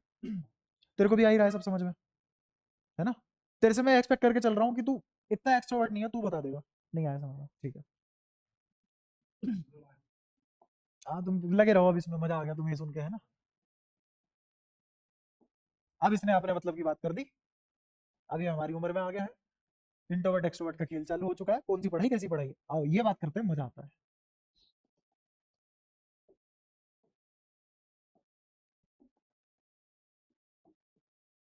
तीन चार्ज है, तीनों के तीनों एक दूसरे से ए दूरी पे रखे और तीनों पे चार्ज प्लस क्यू है। अगेन अब तुम्हें ये फील होना शुरू हो जाएगा धीरे धीरे पूरे चैप्टर में कि काश तुमने मेरी बात मान ली होती और वेक्टर अच्छे से पढ़ लिया होता, अगर आज पढ़ के नहीं आया हो तो। ये तीन चार्ज है, तीनों एक दूसरे से कितनी दूरी पे है, एक दूरी पे है, और तीनों के तीनों पे चार्ज कितना, क्यू। किन्हीं दो की वजह से तीसरे पे मुझे फोर्स निकालना है, वो तो बाद में करेंगे, उससे पहले मेरे को ये बताओ इन दोनों क्यू के बीच में क्या फोर्स लगेगा। वो फोर्स लगेगा, वो भी बताता हूँ क्या फोर्स लगेगा। इस एफ को ध्यान से देखो, क्या ये डायरेक्टली प्रोपोर्शनल का साइन है। डायरेक्टली प्रोपोर्शनल हटा के अगर मुझे कांस्टेंट लगाना होता है तो इक्वल टू आ जाता है बीच में। रीजन है उसका, रीजन क्या है, जैसे मैं बोलता हूँ कि अगर ये एक किताब पढ़ता है तो मैं दो किताब पढ़ता हूँ। बहुत आसान एग्जांपल ले रहा हूँ, अगर ये एक किताब पढ़ता है तो मैं दो किताब पढ़ता हूँ। ये चार पढ़ गया तो मैं कितनी पढ़ूंगा, तीन। ये आठ है, ये कैसा आठ है, ये आठ होता है, ये सात होता है। कहाँ सिखा रहे हैं ये नौ होता है। तू रुक के जाइयो, सिखा के जाइयो। काम की चीज बता रहा है कुछ, ठीक है। हाँ तो कहाँ थे हम, हाँ ये चार पढ़ रहा है तो तुम्हें कैसे पता आठ पढ़ रहा है, क्योंकि जितनी ये पढ़ता है मैं उसकी दुगनी पढ़ता हूँ। क्या एक जितनी किताबें पढ़ रहा है उसके डिपेंड कर रहा है मेरी किताबें पढ़ना, या फिर ऐसा बोला जाए number of books I am reading is directly proportional to the books he is reading. ज्यादा इंग्लिश हो जाए बता देना बीच बीच में, है ना, पर थोड़ा बहुत तो तुम्हें सीखना पड़ेगा ना कि हाँ समझो चीजों को। तो ये बात समझ में आई है। अब ये मुझे डायरेक्टली प्रोपोर्शनलिटी हटानी है तो मैं क्या लगा दूंगा बीच में, दुगना। वो दुगना ही क्या है, उस प्रोपोर्शनलिटी को हटा के इक्वल टू लगाना।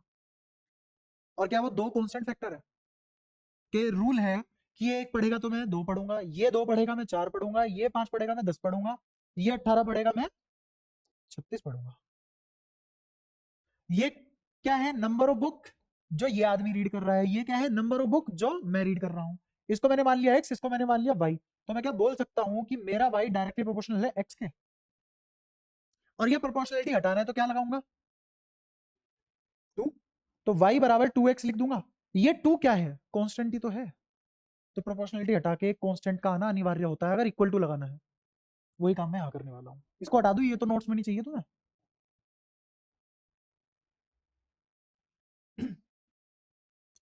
ये हटाना है मेरे को, तो मैं क्या लगाऊंगा, एक कांस्टेंट। क्या लगाऊंगा, एक।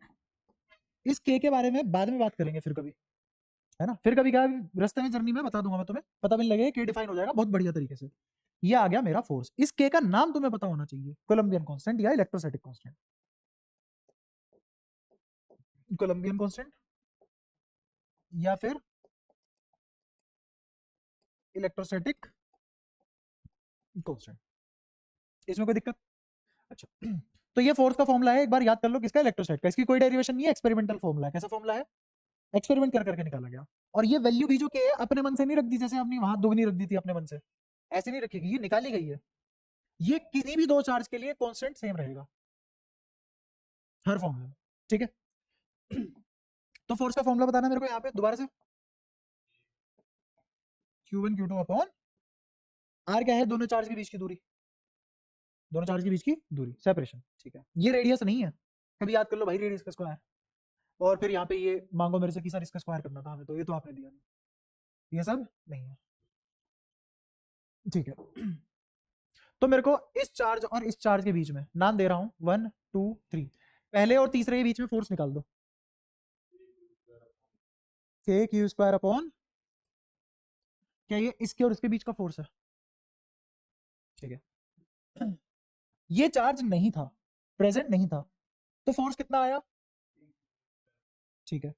ये आ चुका है अब, ये आ चुका है अब। ये आने के बाद अब इस तीसरे पे इन दोनों की वजह से कितना फोर्स होगा, वो कैसे निकालेंगे, इधर देखो अब वेक्टर पिक्चर में आएगा। अगर मैंने इन दोनों के बीच के फोर्स को F नाम दिया तो इधर कितना आया, F रिपल्सिव। ये किसने लगाया, एक ने तीन पे, ये दो वाला तीन पे ऐसे लगाएगा, और लाइन ऑफ एक्शन में ही लगते हैं फोर्स, लगा दिया। तुम्हें पता है ये तीनों ए है तो ये 60, तो ये भी 60 डिग्री पे दो फोर्स अगर सेम होते हैं तो फोर्स बीच में 2F के नाम से निकल जाता है। तो इन दोनों ने मिलकर नेट फोर्स कितना लगाया, 2k² बाय, है ना। तुम दोनों ने तो वेक्टर पढ़ा है, तुम तो बोल सकते थे गलत लिखा है। हम्म, हाँ तो बोला क्यों नहीं, हाँ तो कितना आएगा, √3F आएगा, √2F। ये देखो, जिनको मैंने पढ़ा दिया है उन्होंने ही डुबा दिया है, तुमसे क्या एक्सपेक्ट कर लूं मैं। शाबाश, निकाल लेते हैं भाई, अब तो क्या करें। ये 60 है, इधर से 30 पे आएगा, ये होगा F sin 30, ये भी F sin 30, ऐसा कुछ। अरे इस वाले को तोड़ोगे ना, इधर F sin 30 नहीं आएगा, इस वाले F का तोड़ोगे इधर F sin 30 आएगा, कट गए। इस वाले का कोस इधर आएगा और ऐसे भी नहीं आएगा, 90 डिग्री पे तोड़ो, ऐसे भी टूटते हैं 90 डिग्री पे। एक कंपोनेंट इधर, इधर क्या आ जाएगा, इसका F cos 30, इसका भी F cos 30, तो कितना आ जाएगा 2F, और cos 30 कितना होता है, √3/2, तो √3/2 ये इससे कटेगा, क्या बच जाएगा, √3F। तेरा √2F कैसे आया,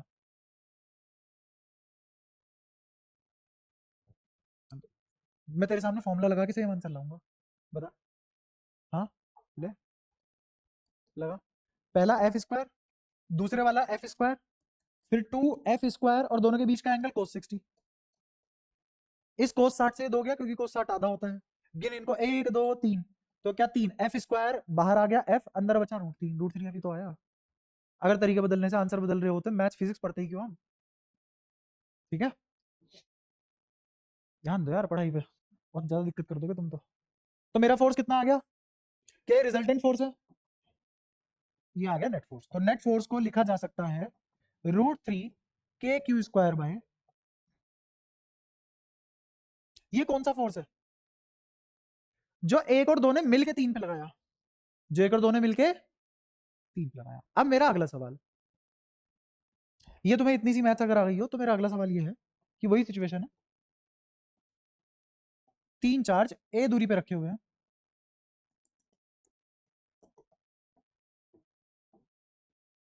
ठीक है। अब इनको रखने का तरीका मैं चेंज कर देता हूं, मैंने कहा ये दो चार्ज ए दूरी पे रखे हुए हैं, अभी फिलहाल इन दोनों के बीच में क्या फोर्स लग रहा है, या इसने इस पे क्या फोर्स लगाया, ए ने बी पे क्या फोर्स लगाया, इधर लगाया k² में,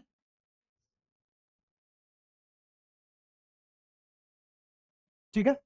अच्छा इधर देखो, अगर मैं बोल दूं कि मैंने तीसरा चार्ज रख दिया जो दोनों से ए दूरी पे है, तीसरा चार्ज रख दिया जो दोनों से ए दूरी पे है, क्या ये वाला फोर्स बदल जाएगा, नहीं। बट फिर हमने ये क्या निकाला था,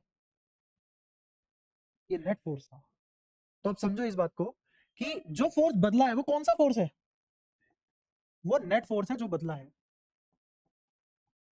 लेकिन जो इन दोनों चार्ज के बीच में फोर्स लग रहा था वो आज भी उतना ही लग रहा है, पहले भी जब तक ये नहीं आया था तब भी उतना ही लग रहा था, कितना, इतना। और जब ये चार्ज आ गया तब भी इन दोनों के बीच में आपस में पर्सनली कितना फोर्स लग रहा है। ये बिल्कुल ऐसी ही बात होगी कि जैसे मान लो मेरा दोस्त है कोई, और जब हम पर्सनली अपना टाइम स्पेंड कर रहे होते हैं तो मेरा बिहेवियर मेरे दोस्त के साथ बिल्कुल अलग है, और जब हम दोनों क्लास में होते हैं तो अब हमारा बिहेवियर आपस में ही बदल चुका है दुनिया के सामने, समझ आ रहा है। तो क्या चीज नहीं बदल रही, वो दो दोस्त नहीं बदल रहे ना, उनका बिहेवियर बदल रहा है अकॉर्डिंग टू सिचुएशन, क्लियर है, यहां तो कोई दिक्कत ठीक है। तो अब दो ध्यान फिर से इसका मतलब नेट फोर्स बदल सकता है, लेकिन जो इनका आपस में फोर्स लग रहा है वो, अब ये वाली लाइन पढ़ो, इंडिपेंडेंट ऑफ एब्सेंस और प्रेजेंस ऑफ अदर चार्जेस। तो मैंने अपनी ये वाली लाइन यहां तक समझा दी तुम्हें। बदलता कौन है, नेट फोर्स। कौन नहीं बदलता, जो पेयर के बीच में फोर्स लगता है वो कभी नहीं बदलता। अगर मैं यहाँ पे 36 चार्ज लगा दूं तब भी क्या इन दोनों के बीच में फोर्स यही लगेगा, तो बदलेगा क्या, उन 36 की वजह से इस पे जो नेट फोर्स आया वो बदल जाएगा। क्या सारी बातें क्लियर है, तो मैं 4 तक समझा दिया, मीडियम का मैं अगली बार समझाऊंगा क्योंकि टाइम थोड़ा ज्यादा हो गया है। एक आखिरी बात और सुनो, इसी में ही एक प्रिंसिपल है जिसका नाम है प्रिंसिपल ऑफ सुपरपोजिशन, इसका काम काम है हुआ है नाम के हिसाब से, है कुछ नहीं। Principle of super position. Principle of superposition ये बोलता है कि मेरे फोर्सेस का इफेक्ट जुड़ जाता है, फोर्सेस का इफेक्ट जुड़ जाता है, कंबाइन हो जाता है, ये है सुपरपोजिशन। बता दो एक बार, वापस कर दो मेरे को ये बात, बहुत आसान सी बात है। हाँ, फोर्स का इफेक्ट कंबाइन हो जाता है, वो कंबाइंड इफेक्ट घटा हुआ भी हो सकता है, बढ़ा हुआ भी हो सकता है, दोनों हो सकते हैं, है ना। इसका मतलब क्या है? इसका मतलब ये है कि मान लो मेरे पास कोई दो चार्ज है, अगर सुपरपोजिशन प्रिंसिपल ना होता तो मैं बताता हूं क्या होता। मेरे को हर सिचुएशन, हर कॉन्फ़िगरेशन के लिए अलग फॉर्मूला लिखना पड़ता, बट अब मैं हर सिचुएशन, हर कॉन्फ़िगरेशन के लिए क्या एक ही फॉर्मूले से काम चला पा रहा हूं? क्यों? क्योंकि ये फोर्सेस जुड़ जाते हैं, सुपरपोजिशन प्रिंसिपल फॉलो करते हैं। सुपरपोजिशन प्रिंसिपल, अच्छा फोर्स कैसी क्वांटिटी है? वेक्टर की स्केलर? वेक्टर। तो जुड़ेंगे भी कैसे? ऐसा मत कर देना 3 न्यूटन का फोर्स है और 7 न्यूटन का फोर्स है, मुंह फाड़ के 10 न्यूटन का लिखा है। भाई एंगल पता कर लेना इनके बीच का। ये 10 न्यूटन सिर्फ तभी होगा जब इन दोनों के बीच में 0 डिग्री का एंगल आएगा। शायद तुम्हें समझ में आ चुका हूं मैं क्यों तुम्हारे 2 दिन से हाथ जोड़ रहा हूं। वेक्टर, वेक्टर पढ़ लो अब, क्योंकि जितने जो भी क्वांटिटी हम पढ़ेंगे सारी की सारी वेक्टर है, तो तुम वेक्टर अलजेब्रा तो आनी चाहिए ना उसको सोल्व करने के लिए, समझने के लिए। और मैं यहाँ पढ़ाने बैठूंगा तो 11th क्लास का वो चैप्टर मेरे को पूरा दोबारा पढ़ाना पड़ेगा। तो क्यों ना जितना मैं तुम्हें पढ़ा रहा हूँ उसमें से डाउट लिया और मेरे से पूछ लो, मैं बता दूंगा, उससे पीछे नहीं हटूंगा, है ना। लेकिन थोड़ी मेहनत तुम्हारी तरफ से भी होनी चाहिए। तो प्रिंसिपल ऑफ सुपरपोजिशन का ये मतलब है। अगर प्रिंसिपल ऑफ सुपरपोजिशन ना एग्जिस्ट करता तो 11th में जो तो इफेक्ट पढ़ के आए हो, जैसे मान लो इंटरफेरेंस पढ़ा तुमने, स्टैंडिंग वेव पढ़ा, वो कैसे बनती है? जुड़ के ही तो बनती है इफेक्ट की, है ना। लेकिन जितनी भी नॉन लिविंग थिंग चीजें होती है वो सारी की सारी नॉन कॉम्प्लेक्स होती है, सारी की सारी कैसी होती है? नॉन कॉम्प्लेक्स होती है। लिविंग बीइंग सुपरपोजिशन फॉलो, इसीलिए हमारे बीच में फूफा जैसे लोग एग्जिस्ट करते हैं। दोबारा देख, सुपरपोजिशन प्रिंसिपल सिंपल चीजों के बीच में ही एग्जिस्ट कर सकता है, इसीलिए 2 एसएचएम को जोड़ा था हमने, कभी भी 2 ऑसिलेशन को नहीं जोड़ा आज तक। सुपरपोजिशन प्रिंसिपल सिर्फ और सिर्फ सिंपल चीजों में लगता है, कॉम्प्लेक्स चीजों में, और जितनी भी नॉन लिविंग थिंग है सबके सब सिंपल है, सबका एक बिहेवियर है, फिक्स है वो बिहेवियर। लेकिन लिविंग बीइंग का बिहेवियर फिक्स नहीं होता। लिविंग बीइंग का सिर्फ एक ही बिहेवियर फिक्स है, वो है स्टेबिलिटी अचीव करना। क्या अचीव करना? स्टेबिलिटी। जैसे मैं एग्जांपल तुमसे अगर पूछूं कि फ्लावर पॉलिनेशन क्यों करते हैं, थोड़ी बहुत बात पढ़ी हो। हाँ, फर्टिलाइजेशन। फर्टिलाइजेशन से ऐसा क्या होगा? क्यों करना है उन्हें फर्टिलाइजेशन?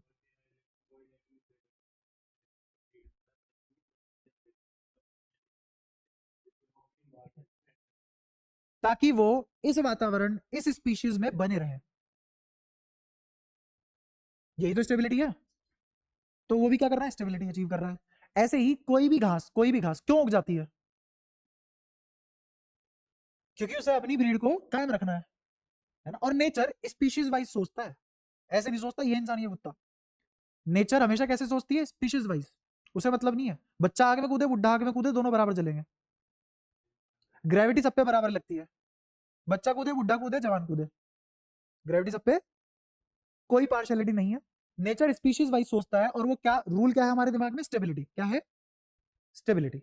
तो उसका वो बिहेवियर, वो अचीव करने के लिए उसका बिहेवियर काफी कॉम्प्लेक्स हो सकता है। जैसे हर इंसान का कामयाब होने का रास्ता अलग अलग है, हर तरीके से सोचता है वो। तो कोई रूल तो है नहीं, जब कोई रूल ही नहीं है तो पढ़ूंगा कैसे उस चीज को? इसीलिए जो भी हम पढ़ पाते हैं सब नॉन लिविंग है। और प्रिंसिपल पोजीशन, ये प्रिंसिपल ऑफ सुपरपोजिशन भी किसके लिए वैलिड है? पेयर ऑफ चार्ज जो कि जिंदा नहीं है, जिनके पास कोई सेंस नहीं है। बट आखिरी में, सिलेबस के आखिरी में 12 जब खत्म होगी तो मैं तुम्हारे दिमाग में क्वेश्चन डाल के छोड़ूंगा कि अभी अभी हमने बोला है इसमें चार्ज में कोई सेंस नहीं है, तो इसको कैसे पता कि किस फोटोन की एनर्जी एब्जॉर्ब करनी है? ये बाद में कभी बात करेंगे साल के आखिर में, ठीक है। तो पढ़ाई बहुत आसान तरीके से शुरू होगी, और वो हमेशा आसान रहेगी अगर तुम लिंक करके चलोगे चीजों को। तो अगेन अगली क्लास में मैं क्या एक्सपेक्ट कर रहा हूं तुमसे, कि तुम जितना आज पढ़ा दिया उतना तीनों क्लास का पढ़ के आओगे, और संडे को तुम्हारा क्विज है, और वो भी 4 बजे ही है, टाइमिंग चेंज नहीं है उसका, 4 बजे ही तुम्हारा क्विज। क्विज में क्या होगा? जितना अब तक पढ़ा दिया कुछ भी पूछ सकता हूँ मैं, ठीक है। और होमवर्क क्या दे रखा है तुम्हें? वेक्टर, बेसिक मैथ्स, वेक्टर और बेसिक मैथ्स, और जितनी 3 क्लासें अभी तक हो चुकी हैं उनका कुछ भी पूछ सकता हूँ मैं। कब है? संडे को 4 बजे से। और उसके बाद तुम्हारे पेरेंट्स को इन्फॉर्म किया जाएगा तुम्हारा रिपोर्ट ये है इस हफ्ते का, इस हफ्ते तुम ऐसा पढ़े हो, ठीक है। और उनसे ये भी पूछ लिया जाएगा कि अगर आप नहीं मार रहे बच्चे को गंदी परफॉर्मेंस के लिए तो हम हैं उसके लिए भी, तो हमें छूट दे दी जाए। तो तुम्हारी सिकाई भी होनी शुरू हो जाएगी। ठीक है, मैं चाहूंगा गर्मी बढ़ रही है तुम ना सीखो, तो पढ़ के आना। बोल। हाँ कौन सा बता। वो आज हो ही नहीं पाया, वो अभी इससे अगली क्लास में करवाऊंगा, उसको बोलते हैं स्टेबिलिटी, जो मैंने अभी शुरुआत की थी उसी में ही एंटर करूंगा मैं। स्टेबिलिटी में हम ये निकालते हैं कि न्यूट्रल पॉइंट क्या होता है, वो न्यूट्रल पॉइंट में निकालने सिखाऊंगा, और वो तेरे वाले क्वेश्चन नहीं, तेरे वाले क्वेश्चन से भी बढ़िया बढ़िया क्वेश्चन प्रैक्टिस करवाऊंगा। बस एक क्लास और रुक जा, अगली ही क्लास में वो सब हो जाएगा, है ना। किसका? इन तीनों क्यों? अभी इक्विलिब्रियम नहीं आ रहा, तुम ये चाह रहे हो कि इसको जोड़ दूं, इन दोनों की वजह से जो यहाँ फोर्स आएगा उसको जोड़ दूं, और इन दोनों की वजह से जो यहाँ फोर्स आएगा उसको जोड़ दूं, और फिर इन जो जोड़ जोड़ के आए उनको सम कर दूं। हाँ जीरो आएगा। क्यों? इसलिए बहुत आसान है, देख इन्हें बढ़ा रखा है। तुम्हें पता होना चाहिए, तुमसे पूछूंगा पहले। ये एफ, ये एफ मुझे नहीं मतलब ये एफ की वैल्यू क्या है, बट ये भी एफ है, ये भी एफ है, ये भी एफ है। तुम्हारी भाषा में ये क्या था, मान लो ये एफ डैश है √3f, तो ये भी कितना है √3f, ये भी कितना है √3f, यही तो पूछ रहा है तू। अच्छा, ये एंगल कितना होगा 120। कभी भी अगर ऐसी सिचुएशन बनती है, लामीज थ्योरम या फिर साइक्लिक फिगर बन जाएगी, साइक्लिक फिगर बनते ही नेट रिजल्टेंट जीरो आ जाएगा। ये शॉर्टकट है।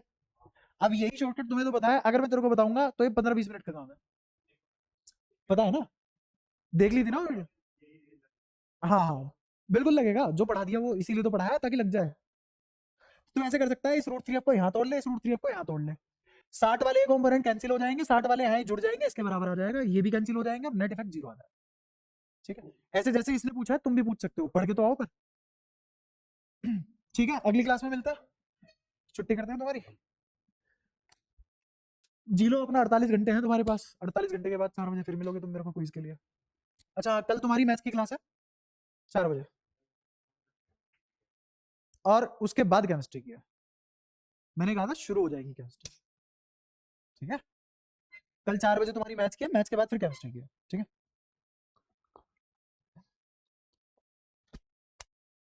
तुम में से कोई ऐसा जो ग्रुप पे ऐड नहीं है, मैं शीट भेजता हूँ, दिखती है ना सबको, क्योंकि फिर तुम आओगे ये बहाना नहीं चाहिए कि हमें ये नहीं मिला वो नहीं मिला।